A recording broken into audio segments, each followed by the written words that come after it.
तो आप सभी साथियों को बहुत-बहुत नमस्कार। आज के इस लेट नाइट सेशन में आपका स्वागत है, अभिनंदन है। आशा करता हूँ कि आप सभी शानदार होंगे, बेहतरीन होंगे, ज़बरदस्त होंगे और हमारे विनायक दादा की तरह लाजवाब होंगे। विनायक जी कैसे हैं? हुँ, ज़बरदस्त होंगे विनायक? बहुत बहुत अच्छे सर, जबरदस्त है, मस्त है सर। चलिए बहुत बढ़िया, है ना? विनायक जी से इसलिए पूछ लेते हैं क्योंकि कम से कम वो रिप्लाई कर देता है मेरे मन मुताबिक, इसलिए पूछ लेते हैं। तो वैसे ज़्यादातर साथियों का मेरे पास कन्वर्सेशन आया, फ़ोन आया, तो वो साथी जो है ना काफ़ी जो है टेंस हैं आज क्योंकि 1-2 दिन बाद एग्ज़ामिनेशन है और ये नेचुरल सी बात है। जब भी एग्ज़ामिनेशन आए ये आप, मैं या किसी के साथ भी यहाँ पर तमाम 30 एक साथी जुड़े हुए हैं। दीपक यादव जी होंगे या जो भी ज़कीर भाई होंगे, कुणाल पांडे जी हैं, मीरा जी हैं, सभी के लिए एक नेचुरल सा फिनोमेना ये होता है लाइफ़ में कि जब भी एग्ज़ामिनेशन आता है ना, जहाँ पर एग्ज़ाम की बात आ जाती है ना, तो एक एक्स्ट्रा सोर्स हमारे को स्ट्रेस लाता है और एक हम जो पीछे चीज़ पढ़े हैं, तो उसको भूलने लगते हैं। और ऐसा लगता है कि हमने पढ़ा क्या पिछले 3 महीना? कई बार ऐसा लगता है कि अरे रहने दीजिए, अब एक दिन जो है छुट्टी ले लेंगे, जैसे हम लोग छुट्टी लेते थे वैसे एग्ज़ाम के दिन भी छुट्टी ले लेंगे, नहीं जाएँगे। बट यकीन मानिए, ये आपकी पूरी प्रक्रिया का हिस्सा है। ये थॉट्स आने ही आने हैं और इस पर और यकीन मानिए कि आपके प्रमोशन एग्ज़ाम के दिन आपके सवाल अच्छे जाने ही जाने हैं, बशर्ते आपको अपना हिम्मत उस दिन के लिए, उस समय तक के लिए, उस 9 बजे का जो मॉर्निंग का समय है 4 तारीख को, उस समय के लिए अपना हिम्मत और हौसला को बनाए रखना है। क्योंकि ज़िंदगी में ना अभी के एक साथी जो बात हो रही थी, तो उन्होंने बोला कि सर मैं तो बहुत नर्वस हो रही हूँ या मुझे ना थोड़ा समझ में नहीं आ रहा है। तो मैंने कहा हम तो रोज़ खुद पढ़ते हैं, है ना? रात को देखो, पढ़ने आ जाते हैं ना विनायक जी। हम तो रोज़ खुद पढ़ते हैं और रोज़ भूल जाते हैं। हम तो रोज़ खुद पढ़ते हैं और रोज़ भूल जाते हैं।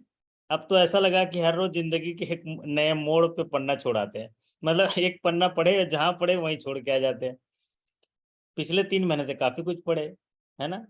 तो पढ़े तो क्या होता है जहाँ पढ़े वहाँ छोड़ दिए। तो एंड टाइम में ऐसे ख़्याल आते हैं कि हमें ये क्या पढ़े हैं, कुछ कन्फ्यूज़न आ जाता है, पुरानी चीज़ें आने लगती हैं या जो पढ़ा है उसके दरवाज़े जो हैं लॉक हो जाते हैं, वो खुलते नहीं हैं। कोई बात नहीं, ये जो है आपके इस पूरी प्रक्रिया का एक हिस्सा मात्र है।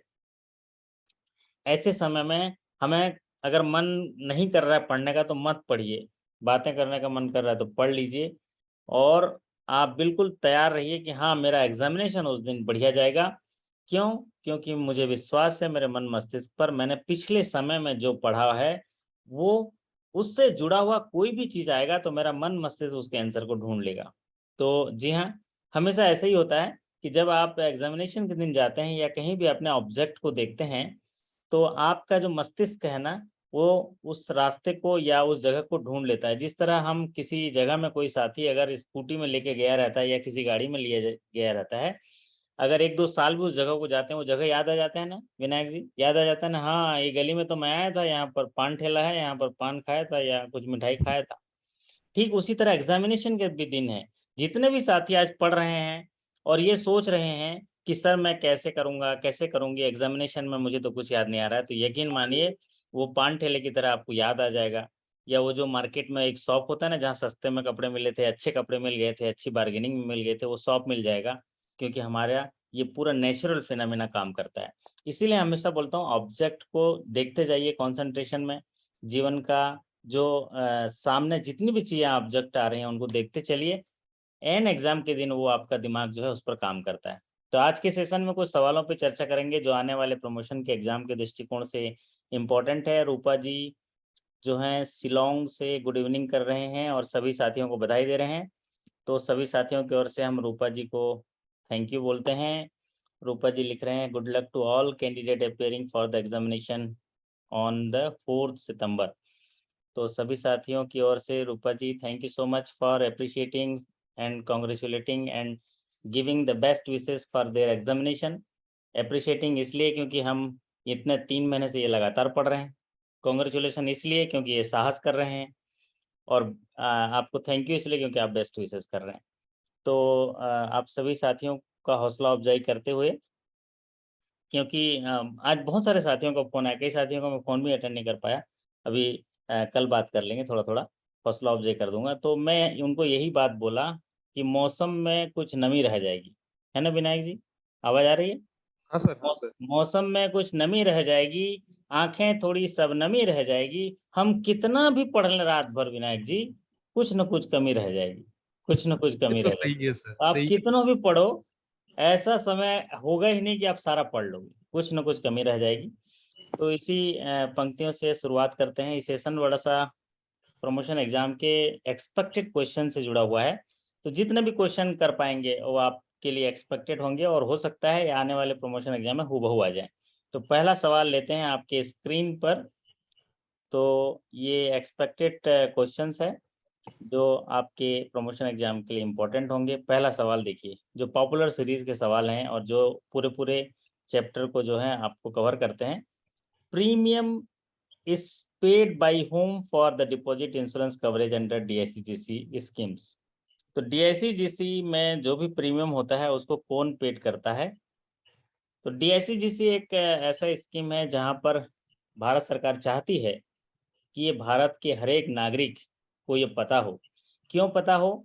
क्योंकि भारत सरकार ने क्या किया है, एक जबरदस्त काम किया है। जितने भी बैंक के अधिकारी हैं, जितने भी बैंक है ना, सबको ना भारत के हर एक नागरिक के घर भेज दिया। बराबर है ना विनायक जी? हर एक नागरिक के घर जाके उनको खाते खोलने के लिए प्रेरित किया।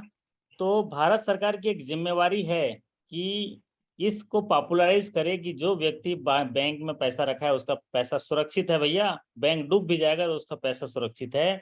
इसको बोलते हैं डिपॉजिट इंश्योरेंस कवरेज। तो ये डिपॉजिट इंश्योरेंस कवरेज जो होता है पर डिपॉजिटर, ये देखिए हमारे तमाम साथी टाइप करके लिख रहे हैं, बहुत बढ़िया। पर डिपॉजिटर पर बैंक 5 लाख है। कई बार ये इसमें भी गलती करके आ जाते हैं हमारे साथी दोस्त हैं कि पर डिपॉजिटर पर बैंक, तो वो सिर्फ 5 लाख पर टिक लगा के आते हैं। क्लियर ये है कि अगर वो 10 बैंक में खाता रखता है, हर बैंक में 5-5 लाख रुपए उसको मिलेगा। तो पर डिपॉजिटर पर जो है आपका पर 5 लाख जो है कवरेज होगा। 12 पैसा प्रति सैकड़ा इसका प्रीमियम होगा, और ये पूरा प्रीमियम बैंक पे करेगा। सालाना 12 पैसा प्रति सैकड़ा होगा, लेकिन उसको 6 माही तौर पे पटाए जाएंगे, और जब भी क्लेम होगा उसको 60 डेज के अंदर सेटल करना है। क्लेम जब भी ये अगर कोई बैंक ऐसा तरह से लिक्विडेट होने गया है, बैंक बंद हो गया, आरबीआई लाइसेंस रद्द कर दिया, तो ऐसे कंडीशन में जो क्लेम है वो अगर क्लेम मिला तो 60 डेज में सेटल करना होता है। हमें भी एक मौका मिला एक कोऑपरेटिव बैंक में, तो हमको भी जिम्मा दिया गया था कि जितने भी ग्राहक हैं, ग्राहकों की लिस्ट भी दी गई थी, और अवेयरनेस प्रोग्राम चलाना था। और तो और उस जिले में जाके जितने ग्राहक हैं उनसे संपर्क करके उनसे क्लेम फॉर्म भी भर के क्लेम करने तक की कार्रवाई करने के लिए ये इंस्ट्रक्शन थे। तो सोचो कितना बड़ा काम है। मतलब एक बैंक डूब गया, लाइसेंस रद्द हो गए, तो आपको पर्टिकुलर जो उस एरिया में एक्टिव बैंक है उसको जिम्मेदारी दी जाती है कि जाइए, इतने ग्राहक हैं जो जिनका डिपॉजिट है, आप उनसे संपर्क करिए, उनसे क्लेम फॉर्म भरिए। क्यों बोला गया विनायक जी, बताइए क्यों बोला गया? क्योंकि वो जो पैसा मिलेगा फिर आप अपने यहाँ बैंकिंग सेवाएं दोगे, समझ रहे हैं? आपका आपको जो डिपॉजिट बढ़ मिलेगा, जाएगा। पैसा देंगे, तो आपको जो है यहाँ पर जो पूरा प्रीमियम पे करेगा वो है बैंक। तो ये थोड़ा पॉपुलर सीरीज का है, और इससे जुड़े हुए कोई भी सवाल आएगा तो आप कर सकते हैं। 4 तरह के इससे जुड़े हुए सवाल आ सकते हैं। पहले प्रीमियम पूछा जा सकता है, तो प्रीमियम हो गया 12 पैसा प्रति सैकड़ा। दूसरा, प्रीमियम कौन पे कर सकता है? बैंक पे कर सकता है। तीसरा, कितना कवरेज है? मैक्सिमम 5 लाख पर डिपोजिटर पर बैंक। तीसरा, हायर स्केल में पूछ सकता है क्लेम आया तो सेटलमेंट कितने दिनों में होगा? Settlement will be 60 days. ठीक है, तो ये हो गया। और दूसरा, प्रीमियम जो है वो कैसे पे किया जाता है? हाफ ईयरली बेसिस पे पे करना होता है, ये है। तो ये जो है पहला सवाल। अब दूसरा सवाल आपके स्क्रीन पर, ये जो है काफी पॉपुलर सीरीज का सवाल सवाल जरूर आएगा ये वाला। What is the minimum suit claim in date recovery tribunal? तो डेट रिकवरी ट्रिब्यूनल एक स्पेशल कोर्ट है, एक तरह का ऐसा कोर्ट है जो बैंक के जो रिकवरी करने के लिए ऐसा पैसा जो फंस गया रहता है उसको निकालने के लिए ये कोर्ट बनाए जाते हैं, ताकि बैंक के लोन से रिकवरी में हुए डिस्प्यूट को यहाँ पर फाइल किया जा सके और उनका जल्दी से जल्दी निपटारा हो सके। इसके लिए भारत सरकार ने एक एक्ट के तहत डेट रिकवरी ट्रिब्यूनल बनाया, जिसको बोलते हैं डेट रिकवरी ट्रिब्यूनल, DRT। तो ये जो डेट रिकवरी ट्रिब्यूनल है, आप सोचिए बैंक जो है समाज के कल्याण के लिए, उत्थान के लिए, आर्थिक विकास के लिए लोन देती है, और अगर वो न्याय संगत तरीके से अगर वो उसको वसूली का अधिकार नहीं रखेगा, तो फिर कहीं न कहीं सस्टेनेबिलिटी, देश के सस्टेनेबिलिटी पे असर रहता है। इसीलिए जब देश के लोगों का पैसा ही लग रहा है, तो देश का शामिल होना भी ज़रूरी है ना विनायक जी? बात समझ रहे हो ना? आप बताइए, आपके बैंक के सिस्टम में जो पैसा आप यूज़ कर रहे हो, देश के लोगों का है, और देश के लोगों का पैसा देश को ही दे रहे हैं, तो देश के सारे तंत्र का इस्तेमाल बैंक को होना चाहिए कि नहीं होना चाहिए? हाँ, होना चाहिए सर। बराबर है? हाँ, बराबर सर। हाँ, एकदम थोड़ा सीरियस होकर नहीं पढ़ेंगे, थोड़ा हल्के-फुल्के तरीके से पढ़ेंगे, तभी तो। नहीं तो देखिए हमारे को जो है एकदम, इसीलिए हम विनायक को ना सीरियस टाइप का रखते हैं यहाँ पर, वो सीरियस भी रहता है और एकदम बढ़िया भी रहता है। तो यहाँ क्या है कि जब देश के सिस्टम हमारे बैंक में काम कर रहा है, इसलिए हम देश के जो न्याय प्रणाली है, देश के जो सारे सिस्टम है, उसको इस्तेमाल करते हैं। तो इसके लिए क्यों इसको DRT बनाया गया कि लोन देंगे हम, हमारी वसूली करेगा कोर्ट, शानदार तरीके से करेगा। तो इसके DRT के लिए एक ये बनाया गया, 180 दिन में फैसला आ जाता है, और ये जो है 20 लाख जो है मिनिमम अमाउंट क्लेम करना है, तो 20 लाख। अब रही ये 20 लाख की बात जो होती है, कई साथी कन्फ्यूजन होते हैं, यहाँ सैंक्शन लिमिट सोचते हैं और कुछ भी सोचते हैं, लेकिन ये सैंक्शन लिमिट नहीं होता है, ये आउटस्टैंडिंग क्लेम अमाउंट होता है। क्लेम अमाउंट मतलब आप जो क्लेम कर रहे हो ना, मान लीजिए क्लेम अमाउंट है 18 लाख रुपए आउटस्टैंडिंग है, लेकिन आप वहाँ क्लेम कर रहे हो 22 लाख, तो DRT में चला जाएगा। ठीक है, क्लेम 22 लाख कर रहे हैं तो चला जाएगा। क्यों क्लेम 22 लाख कर रहे हैं? कुछ और भी तो लीगल चार्जेस और जो अनचार्ज इंटरेस्ट वगैरह क्लेम में डालते हैं ना, वो सारा चीजें क्लेम अगर 20 लाख से ऊपर होता है, इसीलिए यहाँ पर वर्ड यूज किया जाता है minimum suit claim. Minimum suit claim अगर है 20 लाख या 20 लाख से अधिक है, तो DRT में जा सकता है। DRT में फास्ट ट्रैक में इस तरह से सुनवाई होती है, 180 दिन का पूरा डिसीजन का रहता है, 180 दिन के अंदर इसके सारे जो है ऑर्डर्स वगैरह आ जाते हैं, तो DRT में उनको सुनवाई करने का मौका दिया जाता है। उसके बाद अगर वो डिसीजन सुना देते हैं कि ये पैसा दे दीजिए, नहीं तो हम रिकवरी ऑफिसर नियुक्त करेंगे, आपकी जितने भी प्रॉपर्टी हैं सब सीज करेंगे, बेचेंगे, जो प्रॉपर्टी बैंक में चार्ज नहीं है उसको भी बेचने का इनको अधिकार है, और ये जो है बैंक की वसूली करेंगे। तो ये DRT 20 लाख। अगला है, what is the maximum award can be given by the banking ombudsman as per the new integrated banking ombudsman scheme 2021। तो नया जो स्कीम है ये लाया गया नवंबर 2021 को। तो इसमें जो बैंकिंग ओम्बुड्समैन की नई स्कीम है उसके बारे में जरा डिटेल में थोड़ा आप पढ़ लीजिएगा, क्योंकि इससे जुड़ा हुआ सवाल जरूर आएगा, और कुछ भी सवाल आ सकता है, कुछ भी सवाल आ सकता है इन द सेंस, पूछ सकता है नई जो बैंकिंग ओम्बुड्समैन की योजना है कब शुरुआत की गई थी? विनायक जी, कब कब से लागू किया गया था new integrated ombudsman scheme? 2021 sir. सब 12 नवंबर 2021। हाँ, ये बढ़िया है यार, ये तो इसको वकील बनाएंगे तो अच्छा है, इनके पास बढ़िया है। तो 12 नवंबर आएगा, 12 नवंबर याद रखो, है ना। 12 नवंबर 2021 से जो इंटीग्रेटेड ओम्बुड्समैन सर्विस है, जो स्कीम है, वो लॉन्च किया गया था, लागू किया गया था, इफेक्टिव में लाया गया था। इसका एक मेन थीम भी पूछ सकता है, ओम्बुड्स जो नए स्कीम का थीम क्या है? तो थीम क्या है हमारे, बताएंगे हमारे Vinayak Pal ji. One nation one ombudsman. One nation one ombudsman, one nation one PM, one nation one ombudsman, है ना। तो जैसे हम लोग है ना कि एक वही नारे पर है कि वन नेशन वन ओम्बुड्समैन, ये इसका था कि एक देश एक ओम्बुड्समैन होगा, और इसका जो है ये CRPC जो है चंडीगढ़ है, ये भी पूछा जा सकता है CRPC। और जो CRPC है चंडीगढ़ में, इसमें पूछा जा सकता है एक सवाल कि CRPC का फुल फॉर्म क्या है?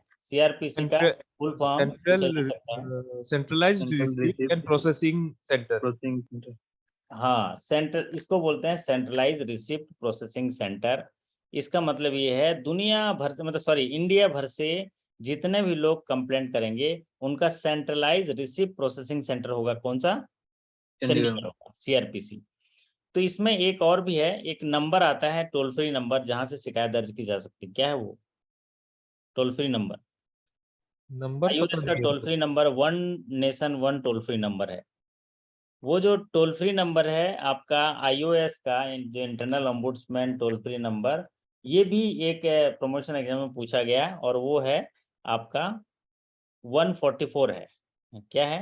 नए स्कीम में वो आपका जो टोल फ्री नंबर है सीआरपीसी में, या तो एक तो मेल आईडी है और toll free number for new integrated ombudsman scheme है, वो है 144 है।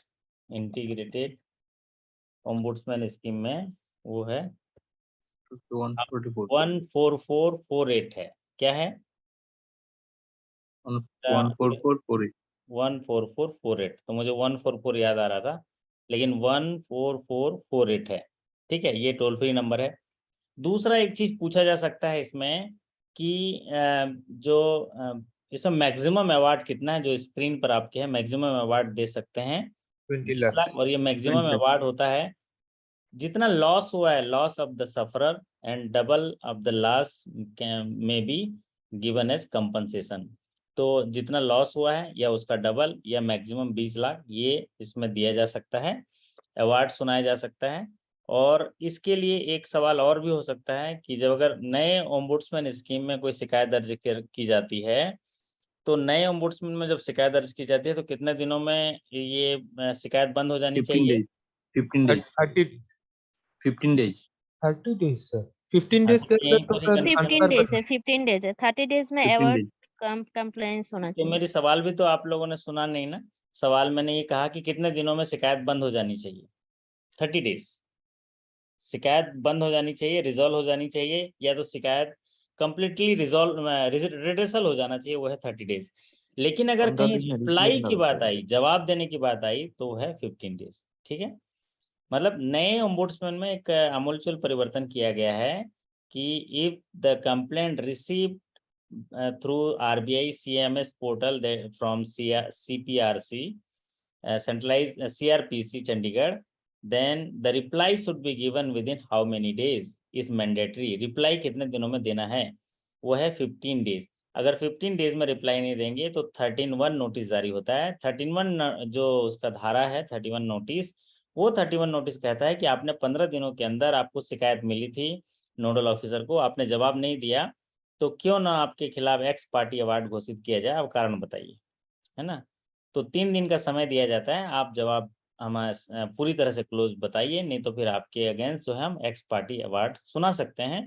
और अगर एक्स पार्टी अवार्ड दे दिए तो फिर आप अपील भी नहीं कर पाइएगा, अपील भी नहीं कर पाएगा। तो ये इसलिए इम्पोर्टेंट है कि 15 दिनों के अंदर जवाब दे देना है। तो सवाल ये भी पूछा जा सकता है कि कितने दिनों में जवाब देना है। जवाब देना है 15 दिनों में, पूरी तरह से बंद हो जाना चाहिए 30 दिनों में, maximum award can B 20 lakhs, maximum जो मेंटल एगोनी जो दे सकते हैं कंपनसेशन, वो है 1 1 है। लाख।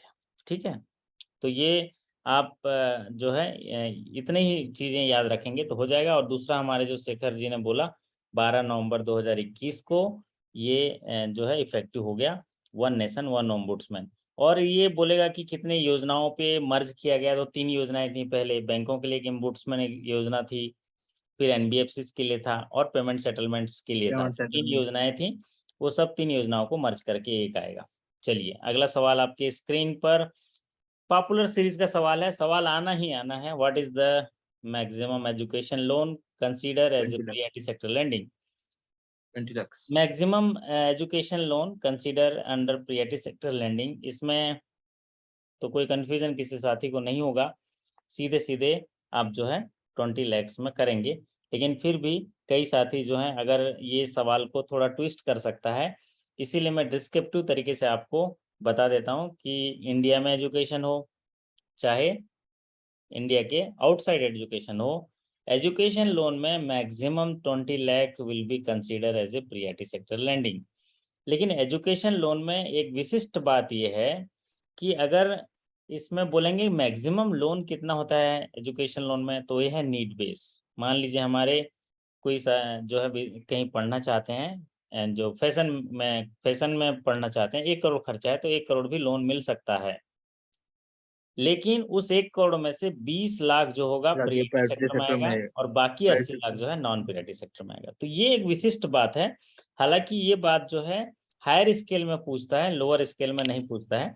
हायर स्केल में 3 to 4, 4 to 5 में पूछता है, ऐसे थोड़े केस स्टडी बना के।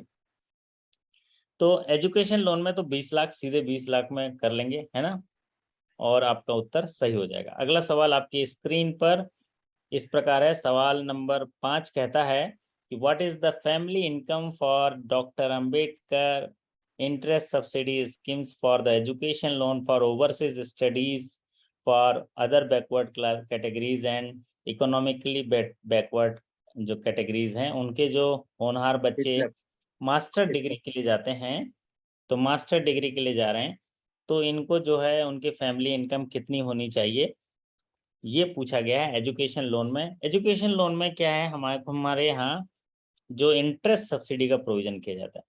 भारत सरकार चाहती है कि भारत के जितने होनहार बच्चे हैं, चाहे वो देश में पढ़ें, चाहे देश के बाहर मास्टर डिग्री करने जाएं, उनको पैसे की दिक्कत नहीं होनी चाहिए। उनके लिए पैसा जो है हम बैंकिंग सिस्टम से प्रोवाइड कराएंगे, और साथ ही साथ हम अपना कंट्रीब्यूशन देंगे, एज ए इंटरेस्ट सब्सिडी देंगे। जितने देर तक, जितने समय तक बच्चा पढ़ेगा, जितने पीरियड तक बच्चा पढ़ेगा, उस बीच अगर बैंक ने जो ब्याज दिया है, बैंक को ब्याज हम देंगे। बैंक चार्ज करेगा इंटरेस्ट, लेकिन साथ ही साथ हमको क्लेम भी करेगा कि भारत सरकार महोदय, हमने जो है शेखर जी को लोन दिया था और हमने इतना रुपए इंटरेस्ट क्लेम किया, और जितना क्लेम करोगे उतना आ जाएगा। मतलब उनको आप बैंक के पावर ऑफ अटॉर्नी के तहत जितना क्लेम करोगे आ जाएगा। तो ये बहुत बड़ी एक जो भारत के कल्याण के लिए या बच्चों को आगे बढ़ाने के लिए, युवा शक्ति को एजुकेशन प्रोवाइड कराने के लिए एक है। इसमें इंटरेस्ट सब्सिडी जो होता है 3-4 किस्म के होते हैं। तो यहाँ पर सवाल पूछा गया अदर बैकवर्ड क्लास और इकोनॉमिक बैकवर्ड क्लास। तो जो ओवरसीज स्टडी है, मास्टर डिग्री के लिए जाते हैं, तो उनकी फैमिली इनकम होनी चाहिए 8 लाख। 8 लाख होनी चाहिए फैमिली इनकम। 8 लाख से जहाँ ज़्यादा हुआ उनको ये फैसिलिटी नहीं मिलेगा। अगर हम ये देश में पढ़ने की बात करते हैं तो इसको बोलते हैं सेंट्रल सेक्टर सब्सिडी स्कीम।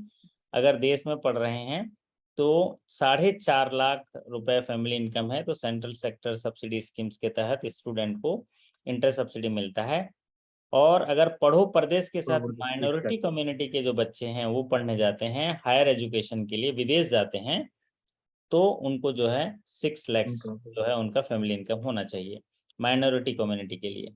और ये 8 लाख है इकोनॉमिकली बैकवर्ड क्लास और अदर बैकवर्ड क्लास के लिए 8 लाख, दोनों के लिए क्राइटेरिया क्रीमी लेयर के साथ जोड़ दिया है। तो ये भी विदेश पढ़े जाने के लिए है, मास्टर डिग्री के लिए 8 लाख, तो यहाँ पर 8 लाख होगा। अब यहाँ पर जैसे बोला गया मार्जिन वार्जिन का है, तो वो भी इम्पोर्टेंट होता है एजुकेशन का। IBA का मॉडल आप एक बार देख लेंगे तो आपको ठीक होगा। जैसे इंडिया में स्टडी करने के लिए 5%, विदेश में स्टडी कर लेंगे तो 15%। 4.5 लाख रुपए तक no collateral, no security, no margin, no third party guarantee loan दे दिया जाएगा। तो ज़्यादा 0 to 1 में एक पॉपुलर सवाल पूछा जाता है कि no security, no margin, no collateral, no third party guarantee में एजुकेशन लोन कितने रुपए तक मिलेगा? कितने रुपए तक मिलेगा? 4 लाख। 4 लाख सर। 4.5 लाख, 4.5 लाख, 4.5 लाख नहीं सर, हाँ, वो 4 लाख सर, 4 लाख, सर 4 लाख 4 लाख 4 लाख है। हाँ, वो हम लोग सेकंड वाला है 7.5 4 लाख होगा सर, 4 लाख। 4 लाख बराबर है। तो 4 लाख होगा, सही बोल रहे हैं। कारण कि यहाँ पर हम लोग 4.5 लाख इसलिए यहाँ कर रहे हैं, यहाँ वो इंटरेस्ट सब्सिडी का स्क्रीन पर आ गया ना, है ना। तो सड़क कितनी भी अच्छी हो धूल हो ही जाती है, इंसान कितना भी अच्छा हो भूल हो ही जाती है। तो ऐसे चलता रहेगा, और एग्जाम एक दिन बचा है तो थोड़ा आगे पीछे हो ही जाता है ना। तो आपको क्या लगता है, सिर्फ टेंशन आपको है? टेंशन मुझे भी रहता है ना। बस अंतर ये है कि मैं थोड़ा मुस्कुराते रहता हूँ और हमारे विनायक थोड़ा कम कम मुस्कुराता है। तो कोई बात नहीं। तो 4 लाख रुपए तक नो थर्ड पार्टी गारंटी और नो कोलेटरल। 4 लाख से 7.5 लाख रुपए तक थर्ड पार्टी गारंटी, 7.5 लाख से ऊपर कोलेटरल चाहिए। ठीक है, 7.5 लाख के ऊपर कोलेटरल। तो ये पूरी प्रक्रिया विधि आपको अगर इनमें से कोई भी सवाल पूछेगा तो आप जान लेंगे। और एक पॉपुलर सीरीज का सवाल पूछता है मोरेटोरियम पीरियड। तो मोरेटोरियम पीरियड मैक्सिमम होगा कोर्स पीरियड प्लस 1 साल। 1 sir. Maximum moratorium course period plus 1 year. 4 साल का कोर्स है तो उसे 1 साल बढ़ा दीजिए। अगर मान लीजिए नौकरी के साथ जोड़ा गया है तो मोरेटोरियम प्लस 6 मंथ, नौकरी लगने के 6 महीने के बाद। ठीक, 6 महीने के अंदर स्टार्ट कर देना चाहिए। चलिए अब बढ़ते हैं अगले सवाल पर। अगला सवाल, एक और सवाल एजुकेशन में पूछा जा सकता है। NCGTC के साथ जो कवरेज होता है national credit guarantee trust corporation के साथ, तो उसमें एजुकेशन लोन मैक्सिमम कितना है बताओ? 7,50,000 7.5 lakh. उसका कवरेज कितना होता है? Coverage percentage, guarantee coverage, maximum guarantee coverage percentage कितना होगा? 75%, 75%, ठीक है। जो आउटस्टैंडिंग है, मान लीजिए 7.5 लाख का लोन दिया आप, ओके, लेकिन आज की तारीख पर 6 लाख है और वो खराब हो गया, तो कवरेज मिलेगा 75% आउटस्टैंडिंग, ओके। चलिए अब बात करते हैं अगले सवाल पर। अगला सवाल आपकी स्क्रीन पर शानदार तरीके से है, देखिए, है ना। What is the maximum pecuniary jurisdiction for the forum in consumer protection act for district forum? जो डिस्ट्रिक्ट फोरम होते हैं वहां पर अगर कोई कंज्यूमर अपना केस लेके जाता है तो उसका जो मैक्सिमम पिक्यूनरी जो ज्यूरिडिक्शन होता है, आर्थिक क्षेत्राधिकार है डिस्ट्रिक्ट फोरम का, वो कितना है, मतलब कितने रुपए तक के जो डिस्प्यूट है वो उपभोक्ता, जिला उपभोक्ता जो है फोरम में जाएगा, ये पूछा गया है। और इसमें चेंज किया गया अभी दिसंबर 2021 में कि कोई भी अगर ऐसे ग्राहक सेवा से जुड़े हुए जो डिस्प्यूट हैं वो जाएंगे, तो डिस्ट्रिक्ट फोरम में जाने के लिए कितना लगेगा शिखर जी? डिस्ट्रिक्ट फोरम में 50 तो लाख उसका ज्यूरिडिक्शन है 50 लाख है, और स्टेट कमीशन को जाएगा तो कितना है? 2 करोड़ सर 2 crore. है 50 to 2 crore. हाँ, और 2 करोड़ से ऊपर है तो नेशनल कमीशन National fund. जाएगा। तो देखिए बैंकिंग में इतने ज़्यादा फेरबदल होते हैं ना, आप कई साथी पुराना भी मेरे लॉगिन सेक्शन में देखे होंगे तो शायद अपडेट नहीं कर पाया होगा, पुराना ही दिख रहा होगा। तो अब जब मैं नया चीज़ शुरू किया हूँ कि अभी जब भी रखेंगे ना डेट लिख दिया करूँगा, तो डेट लिख देने से ठीक रहता है। जैसे मान लीजिए सीट अपलोड करूँगा तो आपके लॉगिन सेक्शन में जाके चला जाएगा, तो लेकिन इसमें डेट डला हुआ है तो ये लेटेस्ट अपडेट दिख जाएगा कि इस तारीख को अपडेट हुआ है, तो वो सही होगा। तो पिक्यूनरी ज्यूरिडिक्शन एक ऐसा आर्थिक क्षेत्राधिकार होता है कि जब भी ग्राहक हैं और हम लोग ग्राहक सेवा से जुड़े हुए हैं, तो अगर वो सेवा से असंतुष्ट है या आपके कुछ कमियों को उजागर करना चाहता है और उसकी सुनवाई नहीं हो रही है कहीं भी, तो वो उपभोक्ता फोरम जा सकता है। अगर डिस्प्यूट हुआ है जिस दिन, उस दिन से 2 साल के अंदर, 2 year from the date of cause of action, जिस दिन उसके साथ घटना हुई है, जिस दिन हुआ है, उससे 2 साल के अंदर जा सकता है। और 50 लाख रुपए के केस हैं डिस्ट्रिक्ट फोरम में जाएंगे।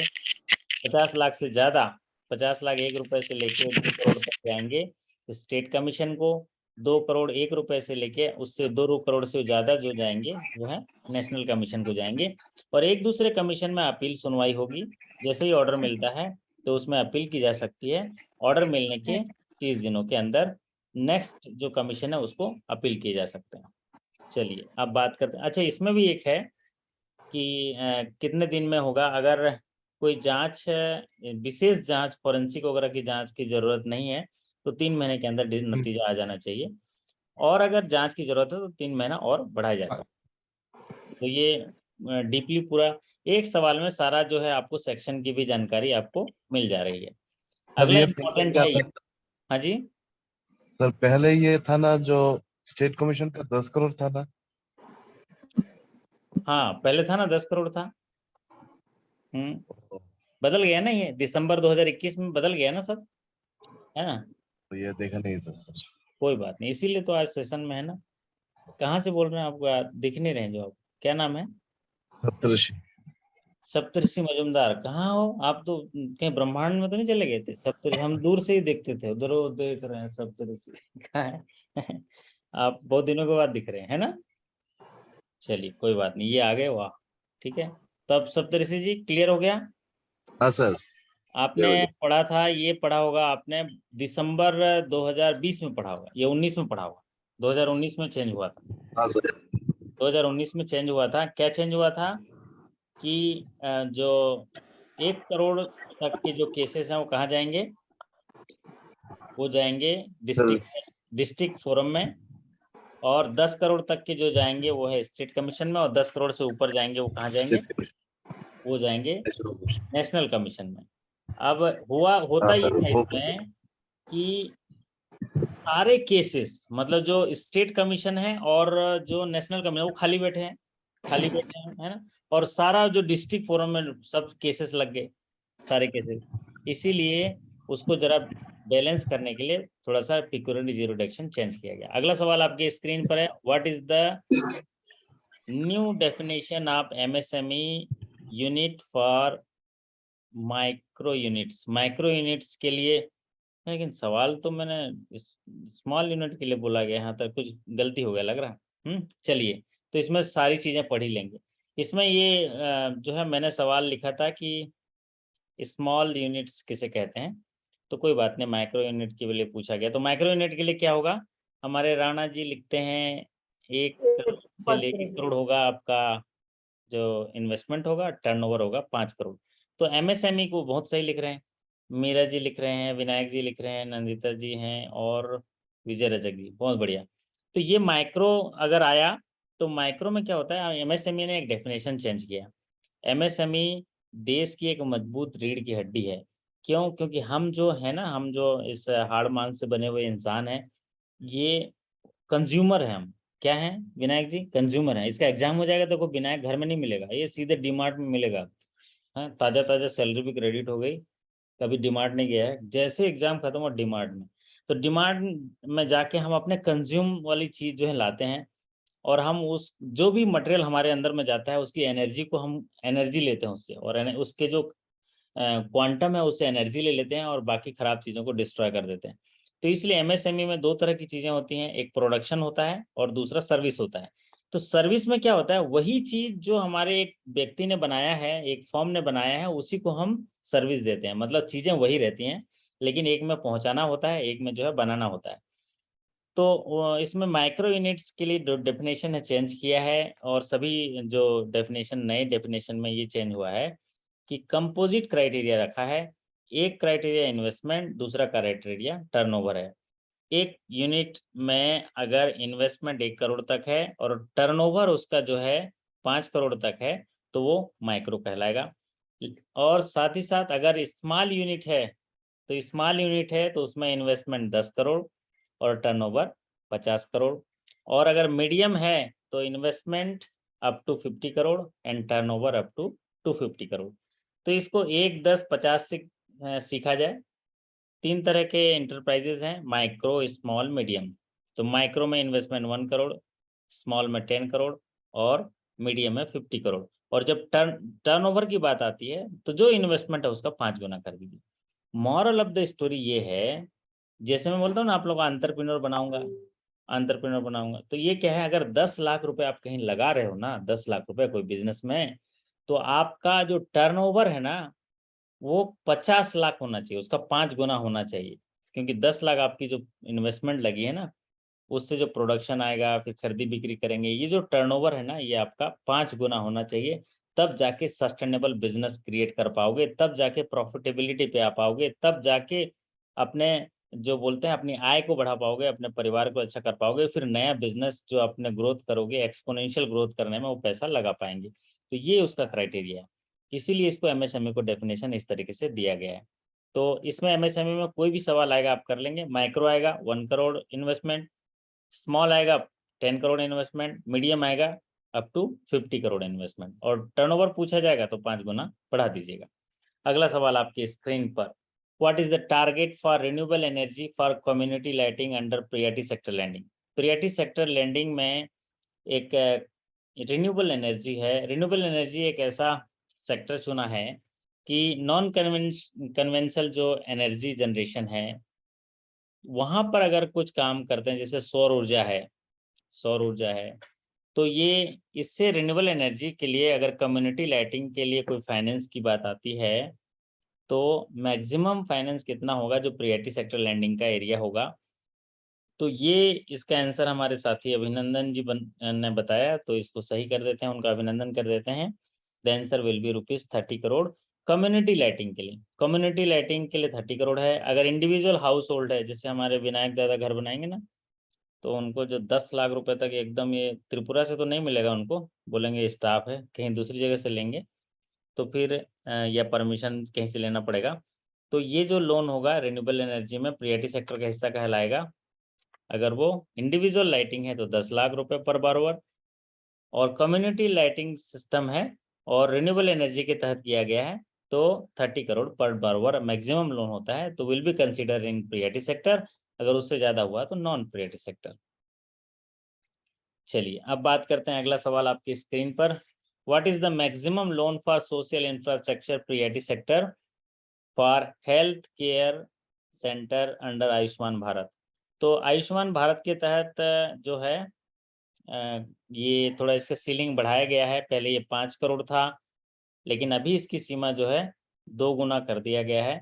तो जहाँ जहाँ भारत सरकार को ऐसे सेंसिटिव सेक्टर्स दिखते हैं वहाँ पर ये लिमिट को 2 गुना कर देते हैं, क्योंकि ये आप देखे होंगे जो अभी भारत की वर्तमान सरकार है, हर चीज़ को 2 गुना, डबल इंजन की सरकार है ना। कोटेशन क्या है विनायक की? डबल इंजन की सरकार। किसान क्या है? 2 गुना। प्रधानमंत्री एम्प्लॉयमेंट जनरेशन प्रोग्राम देखो 2 गुना, सब 2 गुना है ना, 2 गुना कर देते हैं। तो इसीलिए इन्होंने देखे हेल्थ में आया तो उसको भी 2 गुना कर दिया। तो what is the maximum loan for social infrastructure? Health care के लिए, हेल्थ सेंटर के लिए इसको 10 करोड़ किया है। अदरवाइज बाकी जो अलग अलग हैं सोशल इंफ्रास्ट्रक्चर, उनके लिए 5 करोड़ है, उनके लिए 5 करोड़ है। जैसे वाटर सप्लाई, ये सारा चीजें हैं ना, इनके लिए 5 करोड़ है। लेकिन जहां पर हेल्थ केयर के लिए आएगा वहां पर 10 करोड़।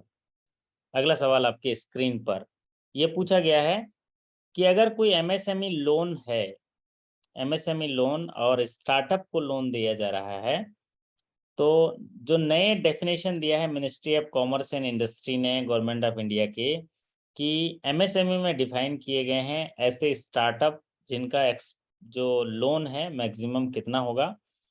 तो इसको स्टार्टअप कहा गया है, उनमें जो लोन है मैक्सिमम फाइनेंस कितना होगा ये कहा गया।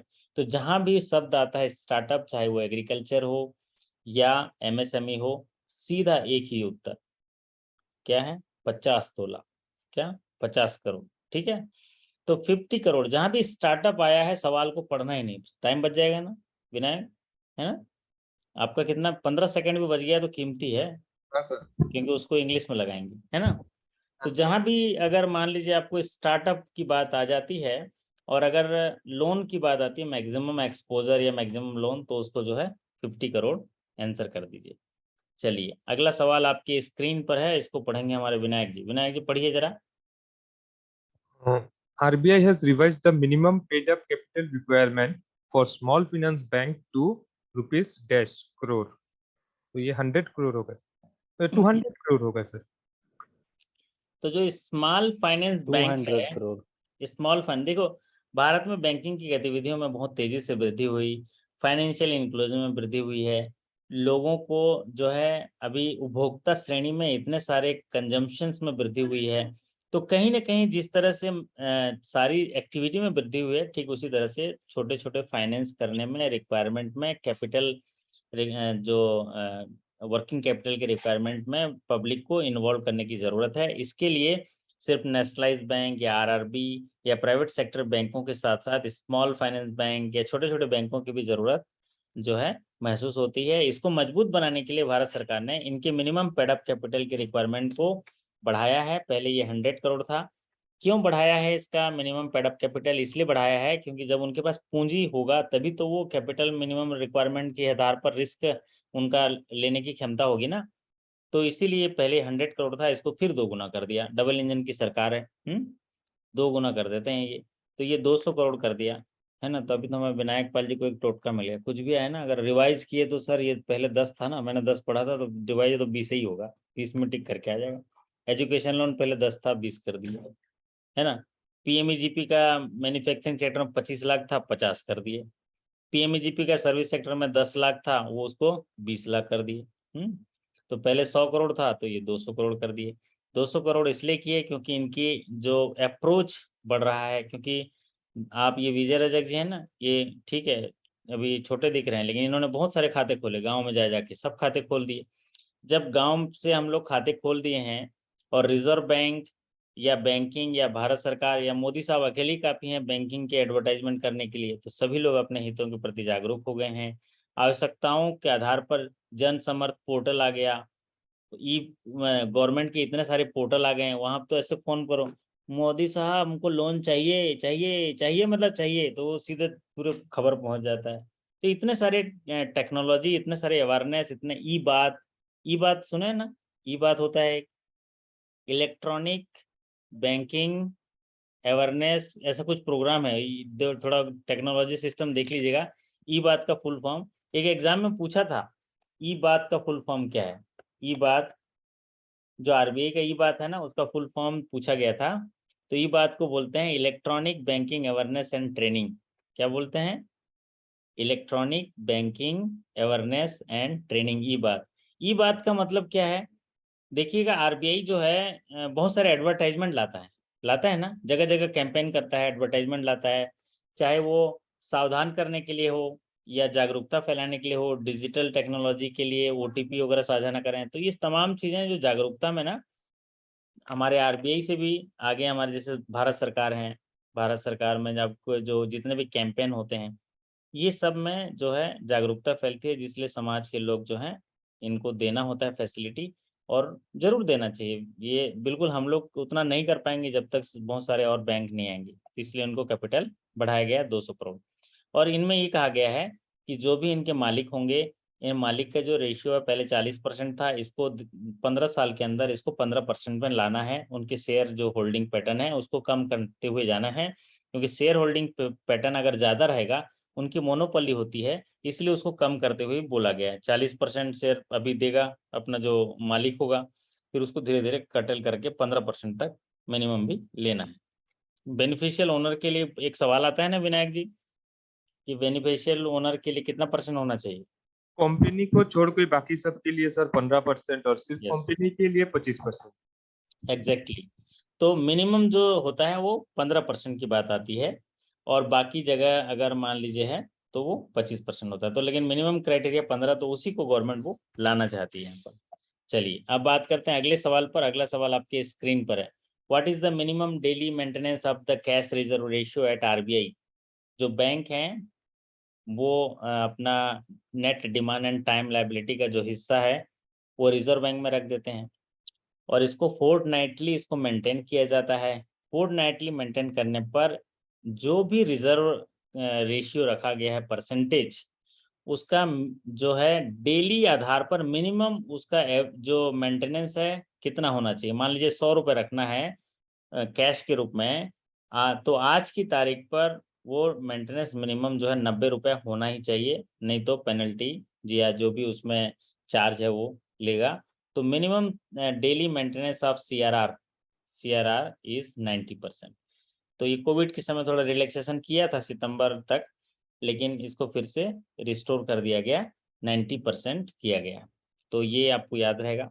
अगला आपके स्क्रीन पर है जो बेसल से जुड़ा हुआ, तो ये मॉडिफिकेशन ये थोड़ा अपडेट हुआ है, इसीलिए इसको जानना जरूरी है और एग्जामिनेशन में आ सकता है।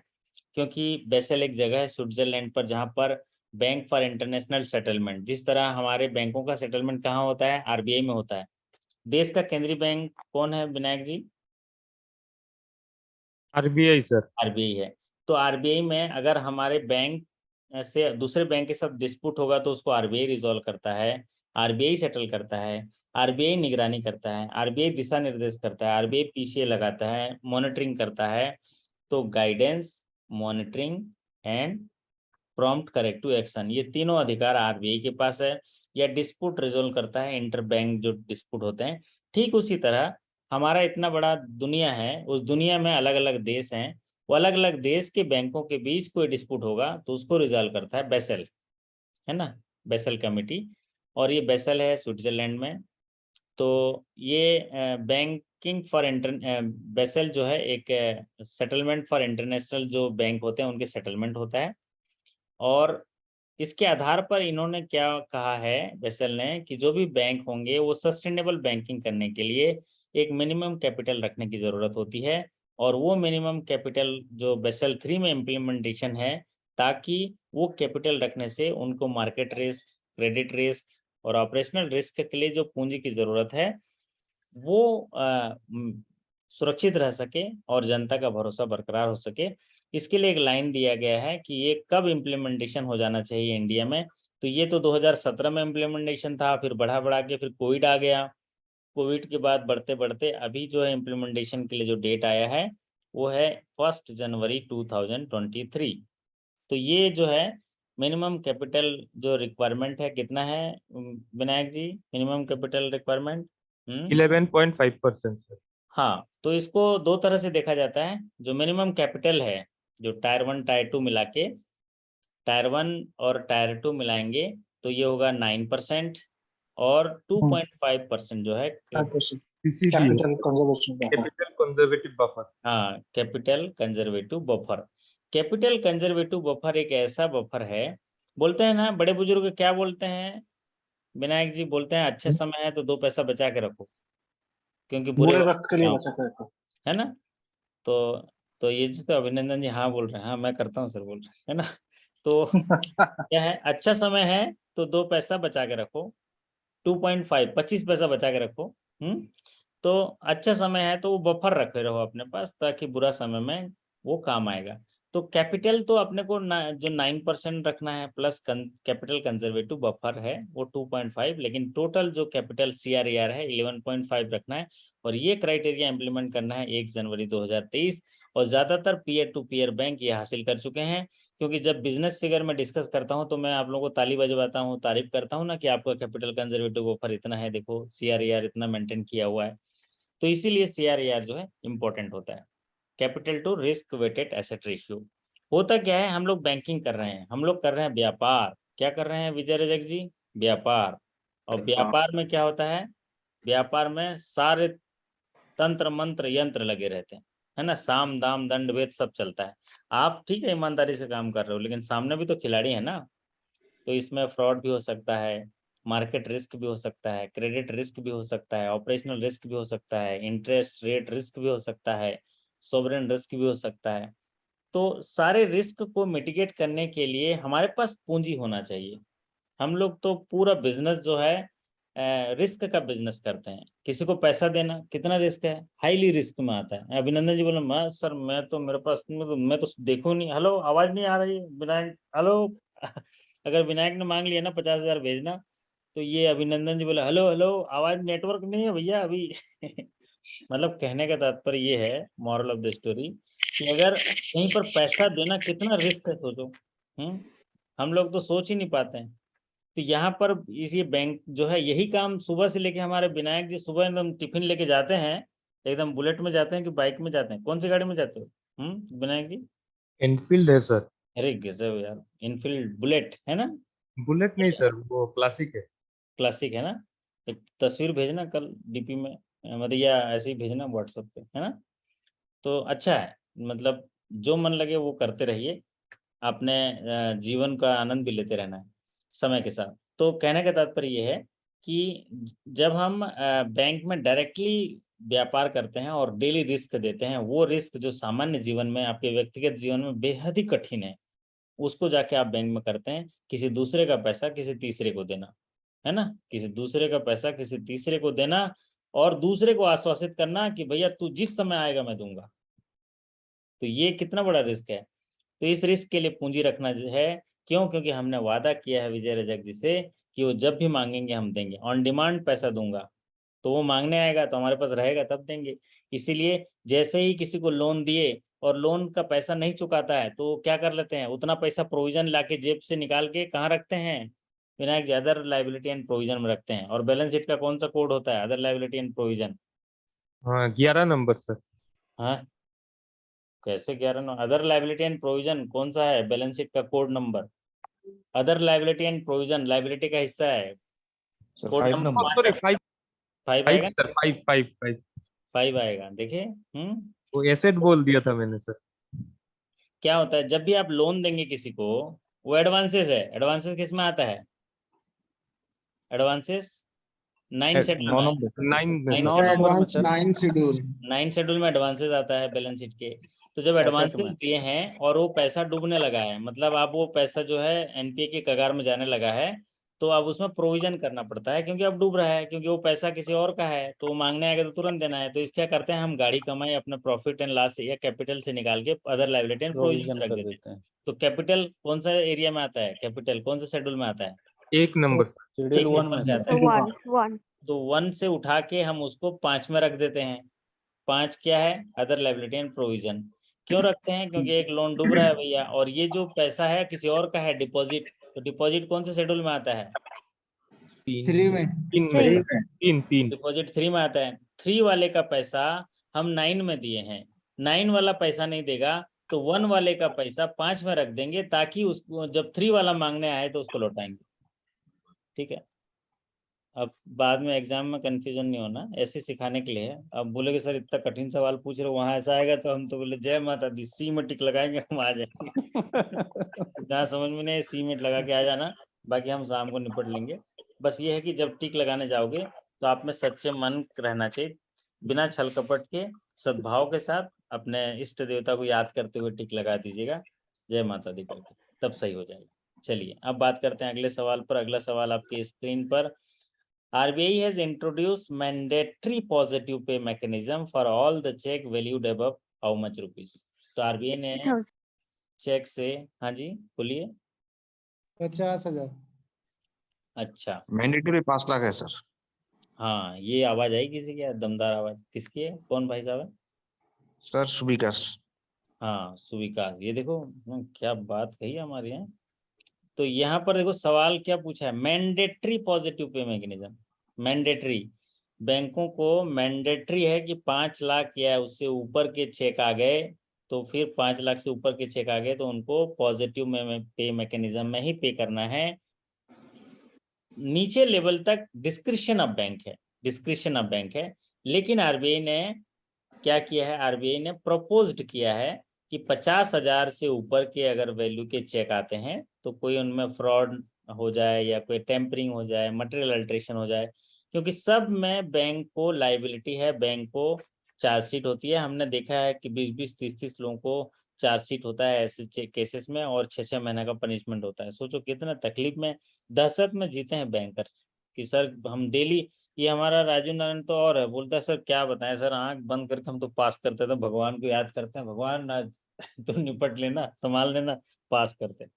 अब 1 मिनट कस्टमर खड़ा है, पास करेंगे। अब कहीं मिस्टेक हो गया तो वो नेग्लिजेंस हो गया ऑफिसर का कि भैया वो देखो फर्जी चेक कर दिया, लाइबिलिटी है भरेंगे, है ना, तो उसमें भरना पड़ता है। कहीं क्लर्क ऑफिसर में रेशियो आता है 60-40 का रेशियो, कहीं पर 75-25 का रेशियो। तो इसीलिए आरबीआई ने एक मैंडेटरी पॉजिटिव पे मैकेनिज्म निकाला है, जो है 5 लाख। इसमें 5 लाख में पॉजिटिव पे मैकेनिज्म के तहत ग्राहक को ये बताना होता है बैंक को कि मैंने ये चेक नंबर इस तारीख का इस व्यक्ति को जारी किया, और सब टैली होगा तो पास करेंगे, नहीं तो नहीं करेंगे। क्लियर है? तारीख भी लिखा रहेगा, चेक नंबर भी, चेक की कॉपी भी देने के लिए बोलता है आपको बैंक में, चेक की कॉपी, और डेट भी लिखा रहेगा, अमाउंट भी लिखा रहेगा, पार्टी किसको दिया उसको भी लिखा रहेगा, और उसके स्कैन कॉपी भी आपको देगा। इसके लिए मोड अलग अलग है, फोन से भी बता सकता है, मेल से भी दे सकता है, बैंक में जाके भी बता सकता है, नेट बैंकिंग में बता सकता है, मोबाइल बैंकिंग में बता सकता है, ये सारी फैसिलिटी है। तो आरबीआई ने ये मैंडेटरी किया 5 लाख। साधारण अगर सवाल पूछेगा पॉजिटिव मैकेनिज्म तो 50, लेकिन जहां मैंडेटरी वर्ड आता है वहां 5 लाख। अगला सवाल आपके स्क्रीन पर, what is the maximum collateral free loan to the women SHG under NRLM, या जो वुमेन एसएचजी को तो एनआरएलएम में ही करते हैं। तो हमारे राणा जी लिखते हैं 10 लाख रुपए हैं। 10 लाख रुपए कैसे हो गया? कोलेटरल फ्री लोन का मतलब अभी पहले 10 लाख था, अभी इसको चेंज किया गया है, अभी हो गया इसको 20 लाख। तो यहाँ पर एक चीज ये होता है कि अगर ये सवाल पूछ दिया विदाउट कोलेटरल और विदाउट मार्जिन तो कितना हो जाएगा? 10 what lakh is the maximum 10 lakh loan without collateral without margin? तो 10 लाख 10 होगा। लाख लेकिन विदाउट कोलेटरल आएगा सिर्फ तो 20 लाख होगा। 20 तो हायर स्किल में सवाल पूछा भी गया कि विदाउट कोलेटरल विदाउट मार्जिन कितना होगा, तो सभी लोगों ने 20 लाख लगा के आए थे, जो गलत हो गया काफी लोगों ने। लेकिन आपको लगाना है 10 लाख अगर दोनों चीजें पूछेगा तो, लेकिन सिर्फ कोलेटरल फ्री लोन पूछेगा तो आप कहिएगा 20 लाख, है ना। सर एक क्वेश्चन सर 10 लाख से ऊपर में मार्जिन कितना रहता है फिर सर? वो क्या बैंक मार्जिन के एज पर ऊपर? Bank description, as per but bank cannot be more than आपके 10%. आपके ना जो एमएसएमई के जो प्रोडक्ट्स हैं उनमें जो मार्जिन होती है वो आधार पर लगता है। वैसे मार्जिन 25%, ज्यादातर बैंकों में 25% है, but as per bank description. हाँ जी, सर एक क्वेश्चन था सर। बोलिए। सर वैसे तो 20 लाख हम दे सकते हैं, पर प्राइवेट सेक्टर लेंडिंग में कितना होगा? 10 लाख या होगा या 20 लाख ही होगा? क्यों, जो भी वुमेन एसएचजी को लोन दिया जाता है वो प्रियरिटी सेक्टर का हिस्सा होता है। वो नहीं सर, मतलब प्राइवेट सेक्टर में कितना कितना जाएगा, 10 लाख या 20 लाख? 20 लाख, एक 20 लाख। अच्छा, एक क्वेश्चन मिला था वो 10 लाख था, इसलिए पूछा। हाँ, वो सुधार दीजिए, पुराना होगा, है ना। अच्छा ठीक है। और दूसरा मैं ये भी बता रहा हूँ, अगर एसएचजी को जो फाइनेंस देते हैं ना, वो जितना भी फाइनेंस देंगे वो सारा प्रियरिटी सेक्टर का हिस्सा होता है। अच्छा ठीक है क्योंकि वो मैक्सिमम सीलिंग वाला क्राइटेरिया हटा दिया है। पूरी पॉलिसी को पढ़ लेना, उसमें मैक्सिमम सीलिंग वाला हिस्सा हटा दिया है, सब्जेक्ट टू द उनके जो क्रेडिट, जो आपके केस आएंगे ना, उनके क्रेडिट वाले जो उनके पास जो प्रोफाइल आएगा उसके आधार पर है। तो नीड बेस्ड लोन कर दिया है, तो उसको सीलिंग के आधार पर मत जोड़िएगा। सिर्फ सीलिंग में सिर्फ कोलेटरल फ्री लोन्स कितना दे सकते हैं, तो 20 लाख, और विदाउट मार्जिन, विदाउट कोलेटरल करेंगे तो 10 लाख। ठीक, चलिए अब बात करते हैं अगला सवाल आपके स्क्रीन पर। सवाल नंबर 16 देखिए, what is the maximum cost of project unit admissible under manufacturing sector of how much rupees for the first PMEGP loan. तो पहला पीएमएजीपी लोन लेता है तो एज पर रिवाइज गाइडलाइन जो है उसका प्रोजेक्ट कास्ट कितना होगा। अगर वो मैन्युफैक्चरिंग सेक्टर का यूनिट होगा तो पीएमईजीपी के लोन के तहत उसको कंसीडर किया जाएगा, एक्सेप्ट किया जाएगा। पीएमईजीपी लोन में उसको फाइनेंस वित्तीय सेवाएं विस्तारित की जाएगी। तो उसके लिए पूछा गया है इसका मैक्सिमम प्रोजेक्ट कास्ट कितना होगा, और मैक्सिमम प्रोजेक्ट कास्ट कितना होगा, ₹50 लाख। पहले ये 25 लाख था जिसको डबल इंजन की सरकार ने बढ़ा दिया 50 लाख। और सर्विस सेक्टर में पहले 10 लाख था, इसको बढ़ा के 20 लाख किया। ठीक उसी तरह के पीएमईजीपी 2 भी है। पीएमईजीपी 2 में क्या क्राइटेरिया है, maximum loan 1 crore sir. 1 crore sir 1 crore है। मैन्युफैक्चर, और सर्विस के लिए 25 लाख। पीएमईजीपी 2 क्यों दिया जाता है विनायक जी? पीएमईजीपी 2 क्यों दिया जाता है? सर एग्जिस्टिंग जो यूनिट है उसका मॉडिफिकेशन या टेक्नोलॉजिकल अपग्रेडेशन के लिए। हाँ, ये एकदम पढ़ के आता है यार, ये अभिनंदन है, एकदम जबरदस्त आईएएस टाइप का दिखता है ना। गुड। तो जब भी जो एग्जिस्टिंग यूनिट है, आप सोचो यार, एक बंदे को आपने बिजनेस थमाया है, अभी स्टार्ट किया है, स्टार्टअप आया, होनहार था, उसको घर वाले भी पैसा नहीं दे रहे थे, आपने उसको 25 लाख दिया। क्यों दिया 25 लाख? शुरू में जो पहले था स्कीम, प्रीवियस स्कीम था, 25 लाख इसलिए दिया क्योंकि सरकार आपके पीछे खड़ी है। सरकार ने 2 काम किए इसके, एक तो पूरी गारंटी ले लिया उसने कि अगर ये खाता खराब हो जाता है तो मेरे से पैसा ले लेना, गारंटी हो गया। दूसरा काम क्या किया सरकार ने, अपना कैपिटल सब्सिडी दे दिया, मतलब उस बिजनेस में चलाने के लिए जो पूंजी की जरूरत होती है पूंजी दे दिया। कमाल हो गया ना, है ना अभिनंदन जी, कमाल हो गया ना। एक गांव का बंदा, वो एकदम अभी वो हुनर है उसके पास, उसको बिजनेस करने के लिए उसके घर वाले उसको पैसा नहीं दे रहे थे, और आपने उसको 25 लाख का उसको प्रोजेक्ट कास्ट बिठाने के लिए, एक इंडस्ट्री बिठाने के लिए गांव में तैयार हो गए। उसमें जो पूंजी लगेगा, पूंजी भी कितना, 35% तक, 8,75,000, लेकिन अभी तो 50 लाख हो गया तो उसका 2 गुना कर लीजिए, है ना। तो उतना रुपए पूंजी दे दिया, कैपिटल सब्सिडी दे दिया, और प्लस आपको गारंटी भी दे दिया कि भाई ये लोन कल खराब होगा तो 75% मेरे से ले लेना। 10 लाख रुपए आउटस्टैंडिंग है, खराब हो गया, 7.5 लाख रुपए मेरे से ले लेना, लेकिन इसको 2 लोन। तो जब इतना आप भरोसा करके उसको लोन दिए हैं और वो लोन चुकता कर दिया, तो हमारा फर्ज बनता है ना उसको, उस यूनिट को मॉडर्नाइज कर दो, टेक्नोलॉजी से भर दो। टेक्नोलॉजी और मॉडर्नाइजेशन इसीलिए ही कर रहे हैं अभिनंदन जी, ताकि उसका प्रोडक्टिविटी बढ़ जाए, ताकि उसका स्मार्ट वर्क हो जाए, डिजिटल वर्क हो जाए, और एफिशिएंसी उसकी अच्छी हो जाए, वो मार्केटिंग में अपना समय कर पाए। और ये सारी चीजें करने के लिए मॉडर्नाइजेशन करते हैं, इसलिए उसको 1 करोड़ दे रहे हैं। और वो उसके लायक है क्योंकि उसने समय से या समय से पहले पुराने लोन को चुकता किया, है ना। जिसके लिए समाज में ये है कि भैया हमसे मत पूछो कौन चाहिए, हमें तो सिर्फ लोन चाहिए, मोदी जी ने कहा है लोन दे दीजिए, ऐसी मानसिकता ज्यादा है ना लोगों की। और उस ऐसी 100 लोगों की मानसिकता में अगर 5 लोगों ने बढ़िया चुकाया है तो उनको तो बनता है ना। बजाओ ताली, अभिनंदन के लिए बजा दो ताली, ताली बजाओ यार। हाँ वाह, ये हुई ना बात। हाँ, कितना बढ़िया बात बताया इसने। चलिए अब बढ़ते हैं अगले सवाल पर। इसको याद रख लीजिए, मैन्युफैक्चरिंग सेक्टर में 50 लाख, सर्विस सेक्टर में 20 लाख, और सेकंड पीएमईजीपी लोन में 1 करोड़, मैन्युफैक्चरिंग के लिए 25 लाख जो है आपका सर्विस इंडस्ट्री के लिए। अगला सवाल आपकी स्क्रीन पर है, what is the maximum amount of loan per person that can be availed through PM SVANidhi scheme as per second tranche. Second tranche जारी किया गया है प्राइम मिनिस्टर जो स्वनिधि योजना के तहत स्ट्रीट वेंडर आत्मनिर्भर योजना, आत्मनिर्भर निधि है ना। तो ये जो है इस योजना के तहत एक देखिए कितने हम लोगों ने जो रेडी वाले पटरी वाले उनको जो है सीधे हसल फ्री लोन जो है प्रोवाइड किया। कहीं ना कहीं आप समाज में जो है आप उसका उत्साह देखे होंगे, और उन लोगों ने ईमानदारी से पटाया भी, इसमें ज़्यादा उसमें डिफॉल्ट नहीं है। और ऐसे लोगों को उत्साह बढ़ाने के लिए और उनके बिजनेस को बड़ा करने के लिए सेकंड ट्रांच इशू किया गया। और सेकंड ट्रांच जो है कितना है, वो है 20,000। 20,000। सेकंड ट्रांच में 20,000। 20,000 तो कम से कम देना है, 20,000 20,000 सेकंड ट्रांच में, मैक्सिमम 50,000। वो तो थर्ड ट्रांच है ना सर। अच्छा, तो नेक्स्ट 50,000 थर्ड ट्रांच। तो ठीक है, मैक्सिमम पूछा गया तो थर्ड ट्रांच की ही सवाल पूछा है यहाँ पर, थर्ड ट्रांच का है।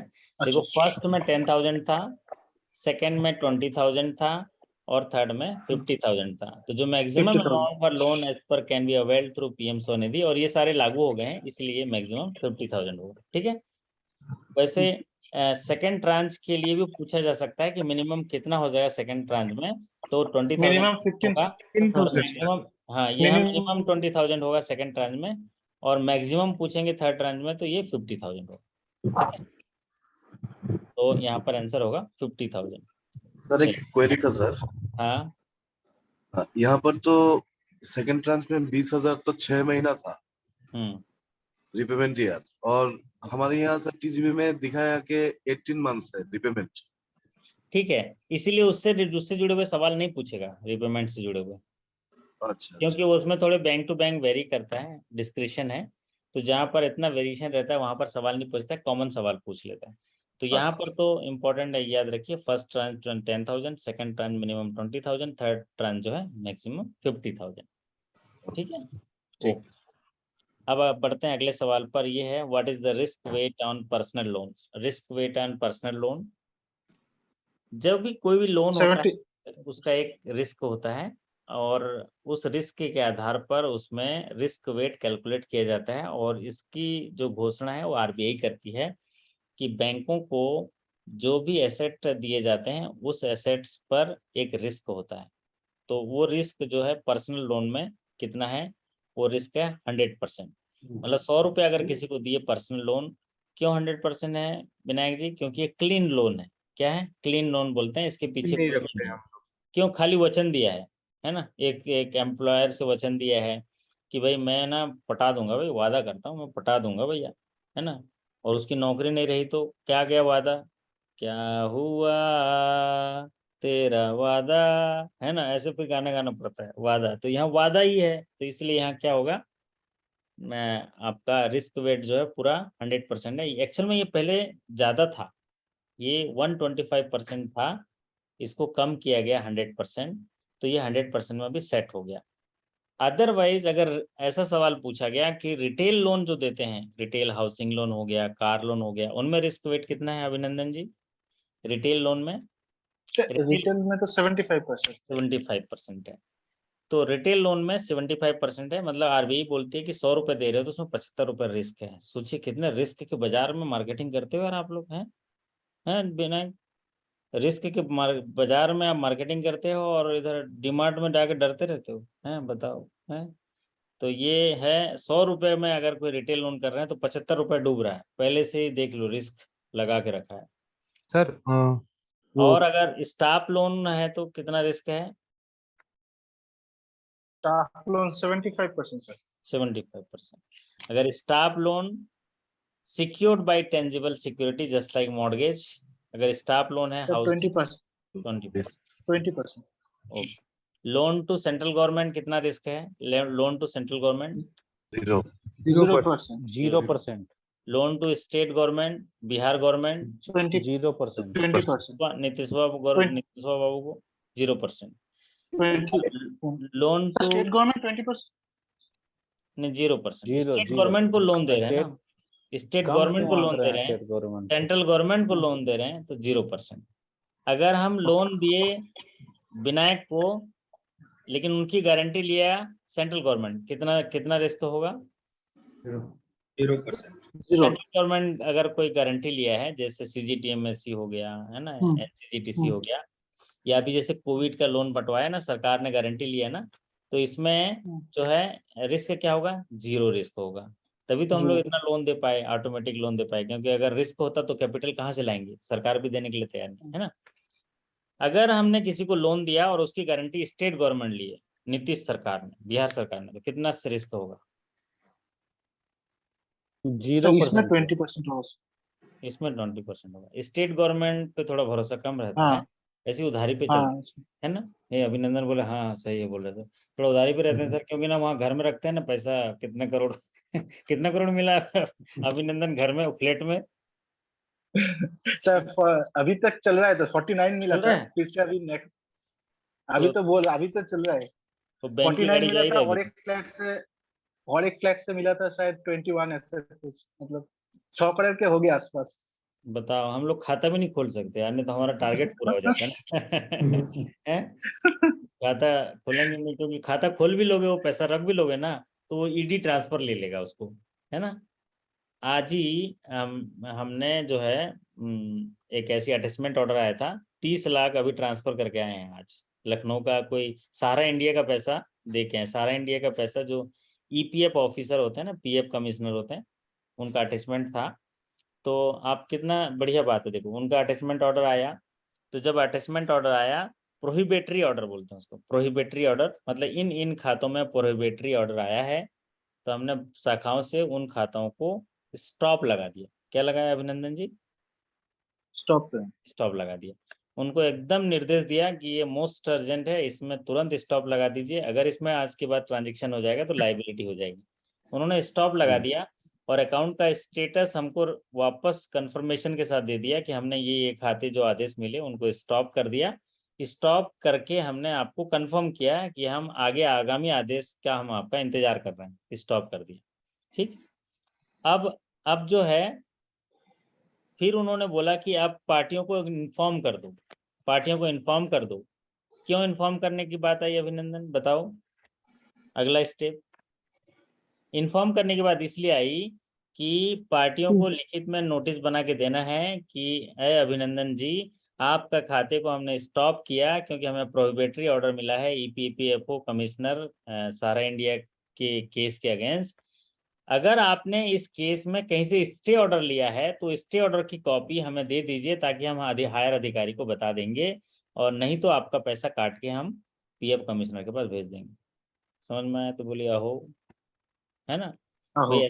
ऐसा भी तो हो सकता है ना, वो स्टे ऑर्डर ले आए हो अपने अकाउंट के लिए कि सर मैं जो पैसा है ना सर, ये मेरा उसका पैसा नहीं है, मेरा ये जमीन बेचा हुआ पैसा है सर, ये मेरे मेहनत का पैसा है। उसने उसका वैलिड प्रूफ स्टे ऑर्डर ले आया कोर्ट से, तो उसको कैसे भेज दोगे, है ना।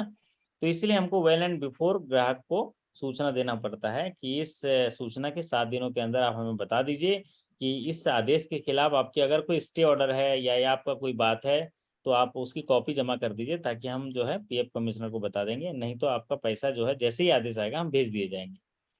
तो ये बात हो गई, कंफर्मेशन नोटिस वगैरह सब हो गया। फिर उसके बाद आज ही पैसा मांगा, आज ही पैसा मांगा, तो उस सारे खातों को ओपन किए, है ना विनायक जी। ओपन करते ही हुआ क्या चमत्कार कि कई खातों में पैसा 0 हो गया कैसे बताओ, कैसे 0 हो गया? कहीं में मिनिमम धर धर काट लेते हैं ना, SI वगैरह काट लेते हैं, तो बैंक का पैसा काट लिया, तो वो घबरा गए, सर पैसा हमको भरना पड़ेगा। मैंने कहा चिंता मत करिए, भरना नहीं।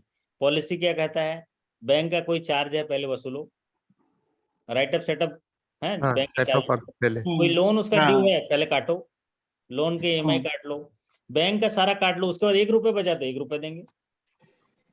नहीं बचा तो नहीं देंगे। समझ में? ताली बजाओ, ताली बजाओ। तो क्या है, क्या किया हमने, सारे चार्जेस काट लिए और फिर कई जगह ऐसा आया कि मिनिमम बैलेंस इससे कम नहीं हो सकता है। जैसे हमारे विनायक पाल जी, इनका कौन सा रूरल जगह है, सेमी अर्बन है? सेमी अर्बन है sir. Semi urban. Minimum balance कितना रखना है?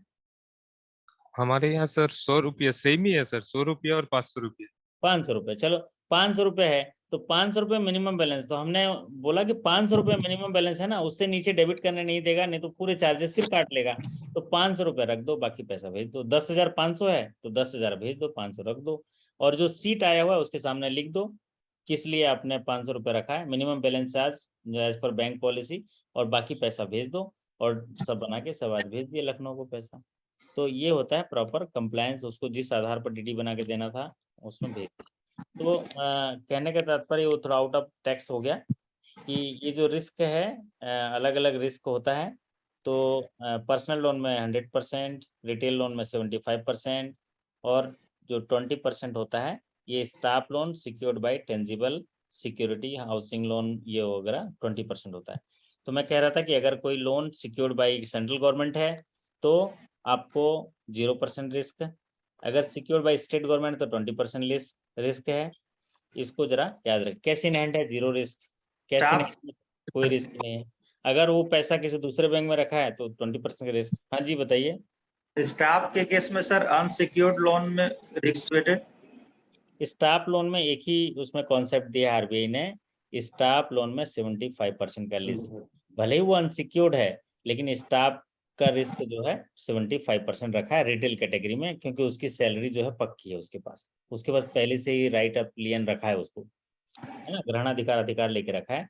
इसीलिए स्टाफ के केसेस में normally risk weight will be 75%, where secured by tangible security, mortgage etcetera, there risk weight will be 20%। ठीक। चलिए अब बात करते हैं सर वो क्रेडिट कार्ड में कितना रिस्क है सर? क्रेडिट कार्ड में 120%, 125%, 125, ठीक है, 125% है। और ना वो जो रियल एस्टेट जो कैपिटल एक्सपोजर रहता है ना उसमें भी आपका है 125% कैपिटल वगैरह में, है ना। और sir cash with other bank? Cash with other bank 20%, cash with other bank 20%, ठीक है। और ये क्या ज़्यादा पॉपुलर सीरीज का सवाल है, ये जो पर्सनल लोन वाला है और रिटेल लोन वाला है। इसके अलावा ही शायद कोई सा चीज़ पूछा जा सकता है। ये दोनों ही जो है पूछे जा सकते हैं, बाकी तो और कोई पूछता नहीं है। फिर भी आपको जो चीज़ें बता दी हैं उनमें से कोई पूछे तो आप बता दीजिएगा कि ऐसा ऐसा रिस्क होता है। और बाकी जो अभी चेंज हुआ है इसीलिए पर्सनल लोन का ज़्यादा पूछता है। चलिए अगला सवाल आपके स्क्रीन पर है। What is the commission on per pension payment as government business transaction? Government business transaction में जो है पेंशन जो है पॉपुलर सीरीज का है, क्योंकि सरकार चाहती है 75 रुपीज। हाँ, सरकार चाहती है कि जो भी पेंशनर है उनको जो है जल्दी से पेंशन मिले बैंकों का, है ना। तो इसीलिए यहाँ पर कमीशन दिया जाता है, 75% का कमीशन दिया जाता है, क्योंकि सरकार का काम करता है। कमीशन क्यों दिया जाता है राजू जी? क्योंकि गवर्नमेंट का ट्रांजैक्शन कर रहे हैं सर, इसलिए। गवर्नमेंट का ट्रांजेक्शन कर रहे हैं इसलिए। और विनायक जी बताइए क्यों दिया जाता है? मतलब वो सर गवर्नमेंट का जो बिजनेस है वो हम लोग कर रहे हैं तो इसलिए दिया जाता है। सरकार से पैसा ही नहीं मिला रहता है फिर भी देते हैं हम लोग, है ना। डिस्काउंटिंग टाइप का रहता है वो। सरकार के जो भी काम है ना सरकार से बाद में मिलता है, पहले आपको देना होता है। जैसे आपको पीपीएफ का पैसा सरकार के पास चला जाता है तो आपको क्या लगता है जब पीपीएफ वाला पैसा मांगने आए तो सरकार दे देता है? पहले आप देते हो, बाद में सरकार देती है ना, फिर उसको एडजस्ट करते हो। ठीक उसी तरह पेंशन है, पेंशन का पेमेंट कैसे करते हैं आप? आखिरी तारीख को महीने की 28 तारीख को आप जो है क्रेडिट कर देते हो नॉमिनल डेबिट करके, फिर बाद में स्क्रॉल बनाते हो, फिर ट्रेजरी को देते हो, फिर वहां से पैसा आता है ना। तो रिस्क वेट का एक और हिस्सा होता है जो हायर स्केल में पूछता है, वो जरा एलटीवी रेशियो से रिलेटेड है, लेकिन वो अभी कंफ्यूजन हो जाओगे आप, इसलिए उसको हायर स्केल वाले जो हैं वो देख लेंगे। कल मैं सुबह नहीं तो उसका वीडियो डाल दूंगा, क्योंकि उसमें अगर 30 लाख तक का लोन है और अगर LTV रेशियो 80% है तो उसका रिस्क वेट 35% होता है। अगर 30 लाख का लोन है, अगर उसका जो LTV रेशियो 90% तक होता है तो 50% होता है। 75 लाख तक का से ज़्यादा का लोन है और उसका LTV रेशियो 75% है तो उसमें रिस्क वेट जो है 50% होता है। तो ये अलग अलग उसका रेट आधार होता है। और 75 से ज़्यादा है, 75% का LTV रेशियो है तो उसका रिस्क वेट 75% होता है। ये सवाल ज़्यादा पूछता है कि 75 लाख से ज़्यादा का लोन है, हाउसिंग लोन, 75% LTV रेशियो है तो उसका रिस्क वेट होगा 75%। 75%। तो ये क्या है, हाउसिंग लोन में थोड़ा अलग अलग है। हाउसिंग में LTV रेशियो क्या होता है? LTV ratio loan to value ratio, जितना लोन ले रहा है उसके पीछे उसका वैल्यू कितना है। जैसे 10 लाख का लोन लिया, नहीं सॉरी 8 लाख का लोन लिया और प्रॉपर्टी की वैल्यू 10 लाख है तो LTV रेशियो हो गया 80%। तो जहाँ 80% हुआ वहां पर रिस्क वेट 35% होगा, लेकिन 30 लाख से नीचे का। 30 लाख से ऊपर का हो और अगर 80% का LTV रेशियो है तो वहां पर 50% होगा रिस्क वेट। और अगर 75% से ज़्यादा का हो 75% रिस्क वेट होगा, मतलब 75% मार्जिन होगा। LTV रेशियो 75 होगा तो 25% मार्जिन होगा और उसका लोन रिस्क वेट होगा 75%। 75 लाख से ज़्यादा का लोन है, 75% LTV रेशियो है, 25% मार्जिन है तो उसमें रिस्क वेट होगा 75। तो इसीलिए सरल तरीके से अगर समझना है तो रिटेल में 75% का रिस्क वेट है, पर्सनल लोन में 100% का रिस्क है और staff loan secured by tangible assets में 20% का रिस्क है। चलिए, यहाँ पर सवाल पूछा गया था पेंशन का। तो पेंशन में per transaction 75 rupees per transaction है। ये कमीशन गवर्नमेंट बिजनेस के तहत है। और अगर कोई सा हम रिसीट लेते हैं तो 40 रुपये पर ट्रांजेक्शन, लेकिन वो फिजिकल रिसीट है। तो क्या रिसीट लेते हैं राजू जी, क्या रिसीट लेते हैं? अगर कोई गवर्नमेंट के खाते में पैसा जमा कर रहा है सर हाँ, तो टैक्स कलेक्शन करते हैं ना, जी टैक्स कलेक्शन करते हैं। और गवर्नमेंट के बिहाफ पे कोई भी पैसा एक्सेप्ट कर रहे हैं, वो पैसा एक्सेप्ट करके गवर्नमेंट को जाएगा तो उसको बोलते हैं रिसीट, है ना। रिसीट फिजिकल रिसीट है तो 40 रुपये पर ट्रांजेक्शन। और अगर इलेक्ट्रॉनिक रिसीट है तो 9 रुपीज़ पर ट्रांजेक्शन। और पेंशन पेमेंट है तो 75 रुपीज़ पर ट्रांजेक्शन। पेंशन के अलावा अगर कोई अलग ट्रांजेक्शन है तो 6.5 पैसे पर सैकड़ा, 6.5 पैसे पर सैकड़ा। ठीक है, तो ये आपका कमीशन है। अगला सवाल आपकी स्क्रीन पर, what is the TAT for the settlement of failed transaction. अगर कोई ATM में फेल्ड ट्रांजेक्शन हुआ तो उसका सेटलमेंट फोटो कितना दिन में हो जाना चाहिए? T+5। है, तो T+5 डे में हो जाना चाहिए। ट्रांजेक्शन प्लस 5 डे में हो जाना चाहिए। इसका उत्तर है T+5 डे में होना चाहिए। और अगर UPI में जो और डिजिटल ट्रांजेक्शन है वो कितने दिन में होना चाहिए? T+1। T+1 डे में होना चाहिए। तो ये दो पॉपुलर सीरीज का है टर्न अराउंड टाइम पे, T+5 डे और T+1 डे। एक कॉइन जो डिस्ट्रीब्यूट करते हैं, कॉइन जो एक बैग डिस्ट्रीब्यूट करते हैं वो कितने का कमीशन मिलता है उसमें? 65 पर बैग, है ना। 65 पर बैग जो है होता है। एक सॉइल नोट काउंटर पे कितना रुपए का चेंज किया जा सकता है? रूरल एरिया में 75 भी मिलता है सर। हाँ, 10 रुपये पर बैग एक्स्ट्रा मिलता है रूरल एरिया में, ठीक बात है ना। हाँ, तो काउंटर पे कितना सॉइल नोट बदला जा सकता है? 20 हाँ, 20 नोट नंबर आप या 5000। तो आज सोचा तो 60 क्वेश्चन था, लेकिन अब मैं उतना क्वेश्चन तैयार नहीं कर पाया क्योंकि मैं खुद लेट आया। बस ये है कि हिम्मत नहीं हारते हम, है ना। आज आया ही लेट था, 10 बजे यहाँ पहुंचा था।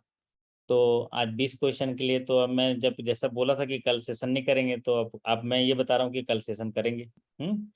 तो बस लोग हिम्मत हार जाते हैं, लेकिन हमें तैरना सीखना है, पानी में उतरना सीखना है। किनारे बैठकर कोई गोताखोर नहीं बन जाता। किनारे बैठकर कोई व्यक्ति गोताखोर नहीं बन जाता। तो भाई हम ऐसा है ना विनायक जी, अभी हम लोग जो है सीख गए हैं, पानी में उतरना होगा, मैदान में उतरना होगा ना एग्जाम के दिन। और मेरे को तो लगता है सब गोताखोर बन ही गए, सब तैर के आ जाएंगे। और आप यकीन मानिए, मेरा तजुर्बा ये है कि जो लगातार हमारे 3 महीने के सेशन अटेंड करते हैं ना, तो 3 महीने के सेशन अटेंड करने के बाद मैं 80% लोगों का रिमार्क, वैसे तो क्योंकि 100% लोग मेरे से कनेक्ट नहीं हो पाते हैं, लेकिन फिर भी 35 से 40% लोग ज़्यादा कनेक्ट हो पाते हैं, लेकिन 80% लोगों का रिस्पॉन्स अलग-अलग माध्यम से आ जाता है। बोलते हैं सर मज़ा आ गया सर, ऐसा लगा कि नहीं एग्ज़ाम देने गए कि क्या करने, और सवाल आते तो और आता, और सवाल आते तो और आता। तो ये सिलसिला क्यों है? क्योंकि डेली का हम लोग का 3C का पालन करते हैं। 3C क्या है? पहला सी है कंसिस्टेंसी। डेली बैठते हैं हम लोग, चाहे कैसा भी परिस्थिति हो, पानी गिर रहा है, लाइट गोल हो गया, कैसा भी हुआ, डेली हम लोग करते हैं। नहीं हुआ तो मैं मोबाइल से आपको भेज देता हूँ टेस्ट, करता हूँ ना राजू जी, तो इसको बोलते हैं कंसिस्टेंसी। बिल्कुल सर। तो कंसिस्टेंसी का पालन हम करते हैं, इसलिए हमारा विजन क्लियर है। दूसरा सी है क्लियरिटी। क्लियरिटी है, ये है मतलब ये है भैया, नहीं है मतलब नहीं, क्लियरिटी है, ठीक है। और तीसरा सी है आपका, वो है कंप्लीशन। कंप्लीशन मतलब आप सोचिए किसी टॉपिक को भी, एक क्वेश्चन में भी पूरी टॉपिक को हम कंप्लीट कर देते हैं। एक क्वेश्चन उठाया, उसकी टॉपिक ही कंप्लीट हो गई पूरी। आज कोपरा एक्ट का एक क्वेश्चन आया, पूरा कंज्यूमर प्रोटेक्शन एक्ट पढ़ा दिया आपको, 3 मिनट लगे होंगे, 4 मिनट लगे। तो ये 3C हमारे पास एक स्ट्रेंथ है। जैसे इंटरव्यू में पूछेंगे ना अभिनंदन जी आपकी स्ट्रेंथ बताइए, सर मेरी स्ट्रेंथ 3C है सर, 3C। ये अभिनंदन बोलेगा सर मैं तो 4C बोलूंगा, 4C। बोले क्या? बोले पहला C है तो सर मेरा कंसिस्टेंसी, मैं जो काम करता हूँ लगातार करते रहता हूँ।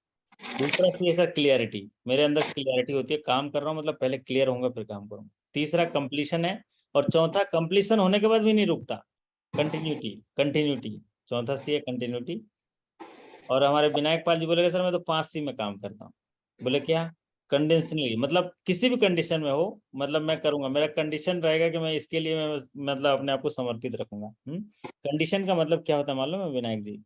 ये होता है कि भाई हर चीज का एक फ्रेमवर्क होता है। बैंक का भी एक कंडीशन है ना, बैंक में काम करोगे तो घर जैसा काम तो नहीं कर सकते ना, उसका एक टर्म्स एंड कंडीशन है ना। एक टर्म्स एंड कंडीशन दिया है बैंक ने कि भाई किसी का पैन कार्ड होगा, आधार कार्ड होगा, दोनों में समान मैच हो रहा होगा तभी खोलना। तो कंडीशनली भी हमको काम करना है।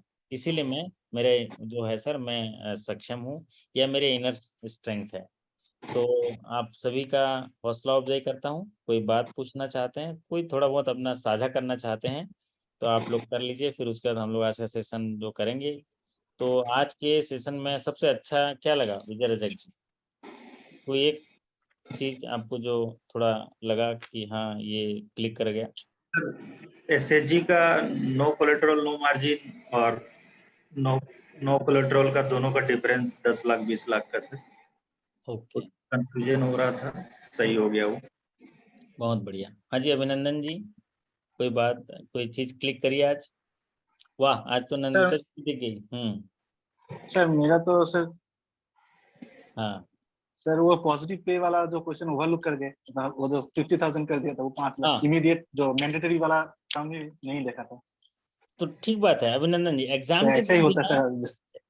एग्जाम के दिन भी 3 से 4 सवाल ऐसे ओवरलुक हो सकते हैं। क्यों मालूम है? हम लोग इतना पढ़े हैं, इतना पढ़े हैं ना, तो थोड़ा ओवर कॉन्फिडेंस हल्का सा आ ही जाता है।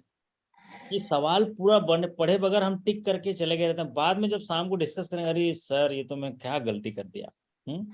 क्योंकि ये नेचुरल एक मतलब फिनोमेना है किसी का भी, मतलब अगर आपका दिमाग ना उस समय क्लिक करा ना पहले ही वर्ड से, अरे इसका तो जवाब यही है 50,000, तो आप सवाल नहीं पढ़िएगा। क्योंकि दिमाग के पास एक जबरदस्त स्किप करने का पावर होता है, स्किप करने का। तो ठीक बात है उसको, लेकिन मेरी सलाह ये है कि पहले बैंकिंग करके, अगर कहीं डाउट लगता है तो उसको मार्किंग करके रख दीजिएगा, लेकिन किसी को छोड़िएगा मत, सबको करके रखिएगा, लेकिन एक मार्किंग करके रख लीजिएगा, या तो साइड में जो रफ पेपर है उसमें लिख दीजिएगा। 10 तो क्वेश्चन रहेंगे ना, टोटल तो 60 क्वेश्चन है। 60 क्वेश्चन में से मान लीजिए 10 क्वेश्चन मार्क कर लेंगे, तो आखिरी में अगर 2-3 मिनट में हम रिव्यू कर लेंगे तो कोई बुराई नहीं, क्योंकि खेला होगा भैया, खेला होगे, हैं खेला होगे, खेला एक हो और में खेला गया। होगे, है ना? क्यों? आपका जबरदस्त खेला हो कंपटीशन गया हो सर। जाएगा, खेला होगा। चलिए, हाँ जी, आप बताइए शेखर जी, कोई सवाल आपको याद आ रहा है? अच्छा, हमारे शेखर जी अनम्यूट हो गए।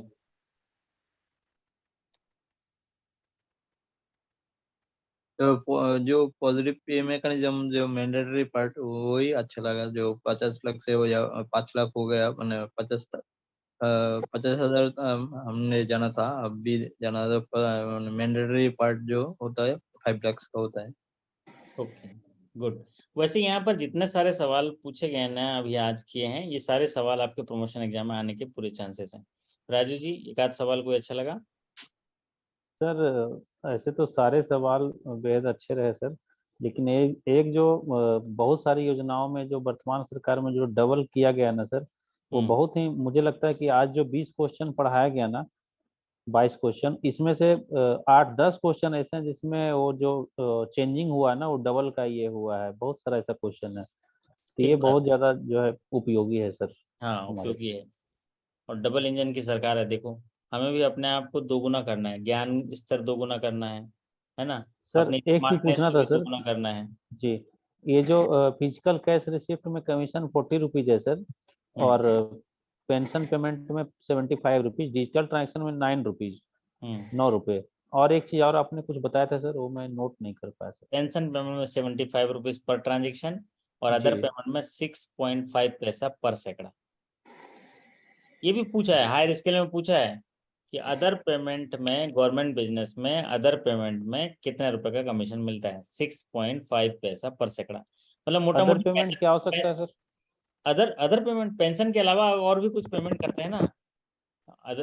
जैसे पीपीएफ का पेंशन करना पड़ गया, सुकन्या का पेंशन करना पड़ गया, ये भी तो गवर्नमेंट बिजनेस है ना, जी जी है ना? बिल्कुल। तो उनका पेमेंट करेंगे तो पर ट्रांजेक्शन, पर टर्नओवर, मतलब पर सैकड़ा 6.5 पैसा ये होता है। अच्छा, ब्रांचेस वालों को इसलिए ये नहीं पता होता क्योंकि आपकी नोडल ब्रांच क्लेम कर लेती है आरबीआई से और पैसा ले लेती है और अपने पीएनएल में जमा कर देती है।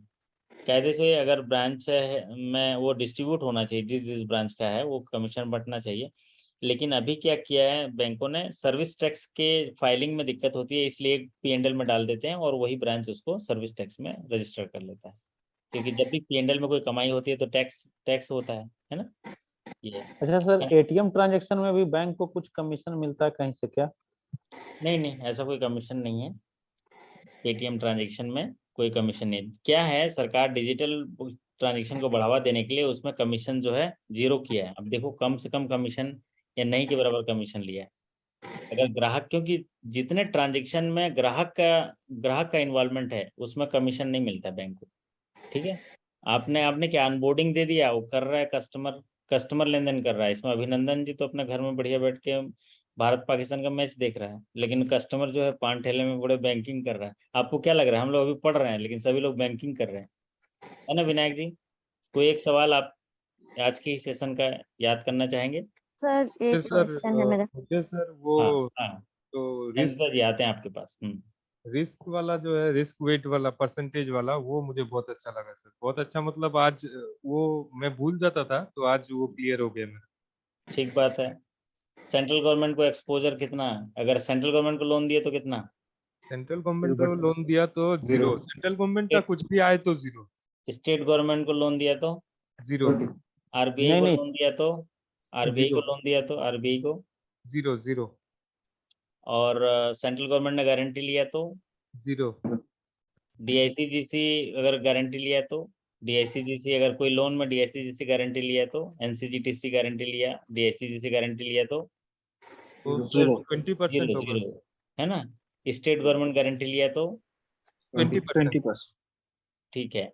अगर वो ट्रिपल ए रेटेड बारोवर है, ट्रिपल ए एक ऐसा कम बारोवर है जिसकी रेटिंग ट्रिपल ए है, ट्रिपल ए, तो उसमें रिस्क कितना है? मतलब एक कंपनी बहुत अच्छी स्ट्रॉन्ग कंपनी है, 20% ही होगा। 20%। अगर एक जो स्टाफ लोन है जो टेंजिबल सिक्योरिटी सिक्योर्ड है, housing loan, 20% sir. 20%। Retail loan, 75%। और हमारे विजय रजक जी पूछ रहे हैं unsecured staff loan, 75%। Personal loan, 100%। 100%।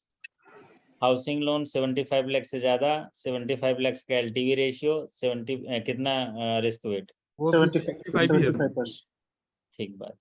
तो ये आपको थोड़ा क्लियरिटी आएगा। जैसे आपका क्रेडिट कार्ड में 125%, ठीक है, 125%। कितना वन क्रेडिट कार्ड में सर?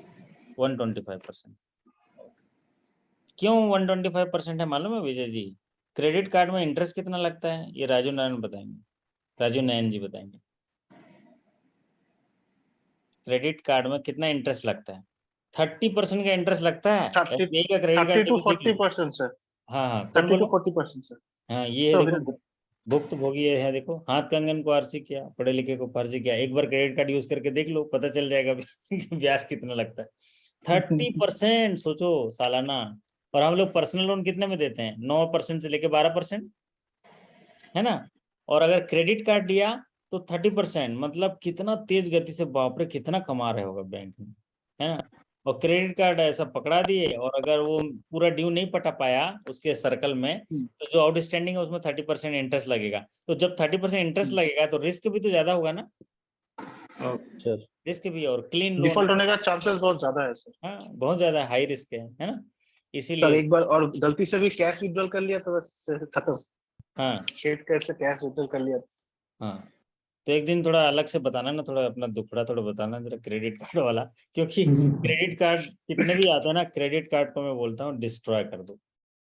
केवल शादी हो गया अभिनंदन, शादी हो गया? हाँ हाँ, तो ना मैं, मेरी एक सलाह है, मतलब एकदम प्रत्यक्ष और बहुत अच्छा हैप्पीली सलाह है कि 30 से 50,000 तक का एक क्रेडिट कार्ड अपनी बीवी को गिफ्ट कर दो। कितना? 30,000 to 50,000। ताली बजाओ, राजू ने ताली बजाओ उसे। एक टिप्स दिया अच्छा वाला। 30,000 से लिमिट होनी चाहिए, जैसे वो पीएम स्वनिधि में रहता है ना, मिनिमम 30,000 मैक्सिमम 50,000। तो 30,000 से लेके 50,000 का एक क्रेडिट कार्ड। और हमारा एकदम तजुर्बेकार है भैया, हम 14-15 साल हो गया हमारे को ये सब करते। देखो अभी तक कितना खुशी खुशी पढ़ा पा रहा हूँ, तो पढ़ा पाते क्या? तो 30,000 से लेके 50,000 तक एक क्रेडिट कार्ड उनके पास दे दो। कारण क्या, 50,000 तक खर्चा कर ले मैडम जी, कोई दिक्कत नहीं, सैलरी आएगा खटाक से कट जाने दो, उसमें आपका जीवन बदल जाएगा। तो 30,000 से लेकर 50,000 तक लिमिट, और उनको दे दो। बिल्कुल आप उधर सवाल भी नहीं पूछना ना क्या किए, ऐसा पूछोगे तो गड़बड़ हो जाएगा भाई। क्या किए, ऐसा नहीं, कहाँ किया, कुछ नो क्वेश्चन मिलाउट, कोई क्वेश्चन नहीं, है ना, जो मर्जी करने सर दो। अगर ऐसा लिमिट का क्रेडिट कार्ड दे देंगे तो खाएंगे कैसे? पूरा करेंगे खर्चा में चल जैसा भी करने दो, वो लिमिट आपने दे के रखा है ना। आधा जीवन कुर्बान, आधी कमाई कुर्बान कर दो। 1 लाख रुपए है तो 50% कर दो। अगर आपकी सैलरी 50,000 है तो 25 का दे दो। आपकी सैलरी 1 लाख है तो 50,000 का दो। लेकिन क्रेडिट कार्ड दे दो, और अपने पास नहीं रखने का। और उसको सीधा बता दो, भैया सारा आप ही के पास है, हमारे पास कुछ भी नहीं। कहाँ चमत्कार देखना, वो आप उनके लिए भी सामान आएगा, आपके लिए भी। और जहां आपने बोला आप मेरे पास भी है, तो फिर समझ लो आपका भी गया। ठीक, तो no credit card for yourself, credit card only for your beautiful partner. ठीक है चलो। हाँ नंदिता जी, ये थोड़ा ये नौजवान साथी थोड़ा अच्छा तजुर्बा दे देते हैं। आप बताइए क्या सवाल था? गुड इवनिंग सर, आज वेरी बहुत गुड। दिनों के बाद लाइव आए। मैं थी नहीं स्टेशन पे, इसीलिए कुछ दिन तक। कोई बात जी जी। सर, वो पूछना था, शायद मैंने कहीं पे गलती की। ये कॉइन वाला जो बैग डिस्ट्रीब्यूशन का जो आपने बोला, ये 25 रुपए या 75 रुपए है? ये बढ़ गया, पहले 25 रुपए था पुराने में, लेकिन अभी 65 रुपए हो गया। तो सब लोग साथी नोट कर लें, 65 रुपए हो गया पर बैग। 65 तो रुपए अभी पर बैग 65। है। लेकिन अगर रूरल एरिया में करे जाएंगे तो 10 रुपए एडिशनल पर बैग, है ना। तो तो अभी सर अगर क्वेश्चन आएंगे तो टिक मार्क किस में करूँ, क्योंकि हम 65। लोग 65। Okay sir. सवाल लेकिन पढ़ के करना है। सवाल पूछेगा कि एक बैग कॉइन डिस्ट्रीब्यूट करने पर कितने रुपए का कमीशन दिया जाता है। Commission on coin distribution for पर बैग, तो कमीशन होगा 65 रुपीज पर बैग। लेकिन अब पूछेगा additional commission is can be paid for the coin distribution for rural centre, तो 10 रुपीज पर बैग एडिशनल है, 65 प्लस एडिशनल 10। लेकिन पुराने जो है 25, बहुत सारे साथी जो हैं जो नहीं पढ़े होंगे रिवाइज, तो वो 25 में टिक लगा देंगे, वो पुराने वीडियो में है। और बाद में मेरे को भी अच्छा सुनाते हैं वो, बाद में ना एग्जाम देने के बाद, सर क्या गलत सलत पढ़ाते हो ऐसे ऐसे करके, तो मैं गलती हो सर गया। एक बार रिवाइज कर देते वो इंसेंटिव वाला सेक्शन, ये सॉइल नोट एक्सचेंज और एजुकेटिंग म्यूटिलेटेड नोट, क्योंकि वही पर लिखा होता है। क्या वहाँ पर भी कुछ चेंजेस हुआ है? कहाँ पर? सर सॉइल नोट एक्सचेंज पे जो 50 रुपए तक जो है, वहाँ पर 2 रुपीज पर पैकेट, और म्यूटिलेटेड अगर हो तो 2 रुपीज पर पीस। अच्छा नहीं, इसमें कुछ चेंजेस नहीं हुआ। Okay sir. म्यूटिलेटेड नोट में कोई चेंजेस नहीं है। म्यूटिलेटेड नेट नोट्स हैं, या जो आपका सॉइल नोट जो करते हैं उसमें कोई चेंजेस नहीं। अगर सॉइल नोट कोई काउंटर पे आता है तो 20 नोट या 5000 इतना फ्री ऑफ कॉस्ट चेंज कर सकता है। और जो म्यूटिलेटेड नोट के लिए है, जो अगर एक म्यूटिलेटेड नोट में कोई सॉइल नोट मिलता है तो इर्रेस्पेक्टिव ऑफ नोट 50 रुपीज जो है 50 रुपीज पेनल्टी है। तो वो एक आरबीआई पेनल्टी का मैं अभी आप बोलेंगे तो दो चीजें मैं अभी आपको तुरंत व्हाट्सअप कर दूंगा। क्या? आरबीआई इंसेंटिव है ना, और एक कर दूंगा आपका पेनल्टी। ये अभी आप मैं कर दूंगा तो आप लोग देख लीजिएगा। अगर देखता हूँ, अगर अभी मुझे स्क्रीन पर मिल जाता है तो अभी एक ही टॉपिक है आरबीआई। सर वो देखा तो उसी से लिखा था शायद, वो पुराना है शायद। कोई बात नहीं। आपका तो पूरा एक आरबीआई इंसेंटिव्स हैं, वो लेटेस्ट रिवाइज किया मैंने, आरबीआई पेनल्टी। तो ये दोनों चीजें मैं अभी आपको देता हूँ, है ना। जी सर, जी सर। बाद में आप लोग को वो अभी तुरंत देता हूँ, आप लोग देख लीजिए। जब तक मेरा ये वीडियो अपलोड होगा तब तक आप उसको देख लीजिए। 10-10 मिनट का वीडियो है, कोई दिक्कत नहीं, उसको देख लीजिए, है ना।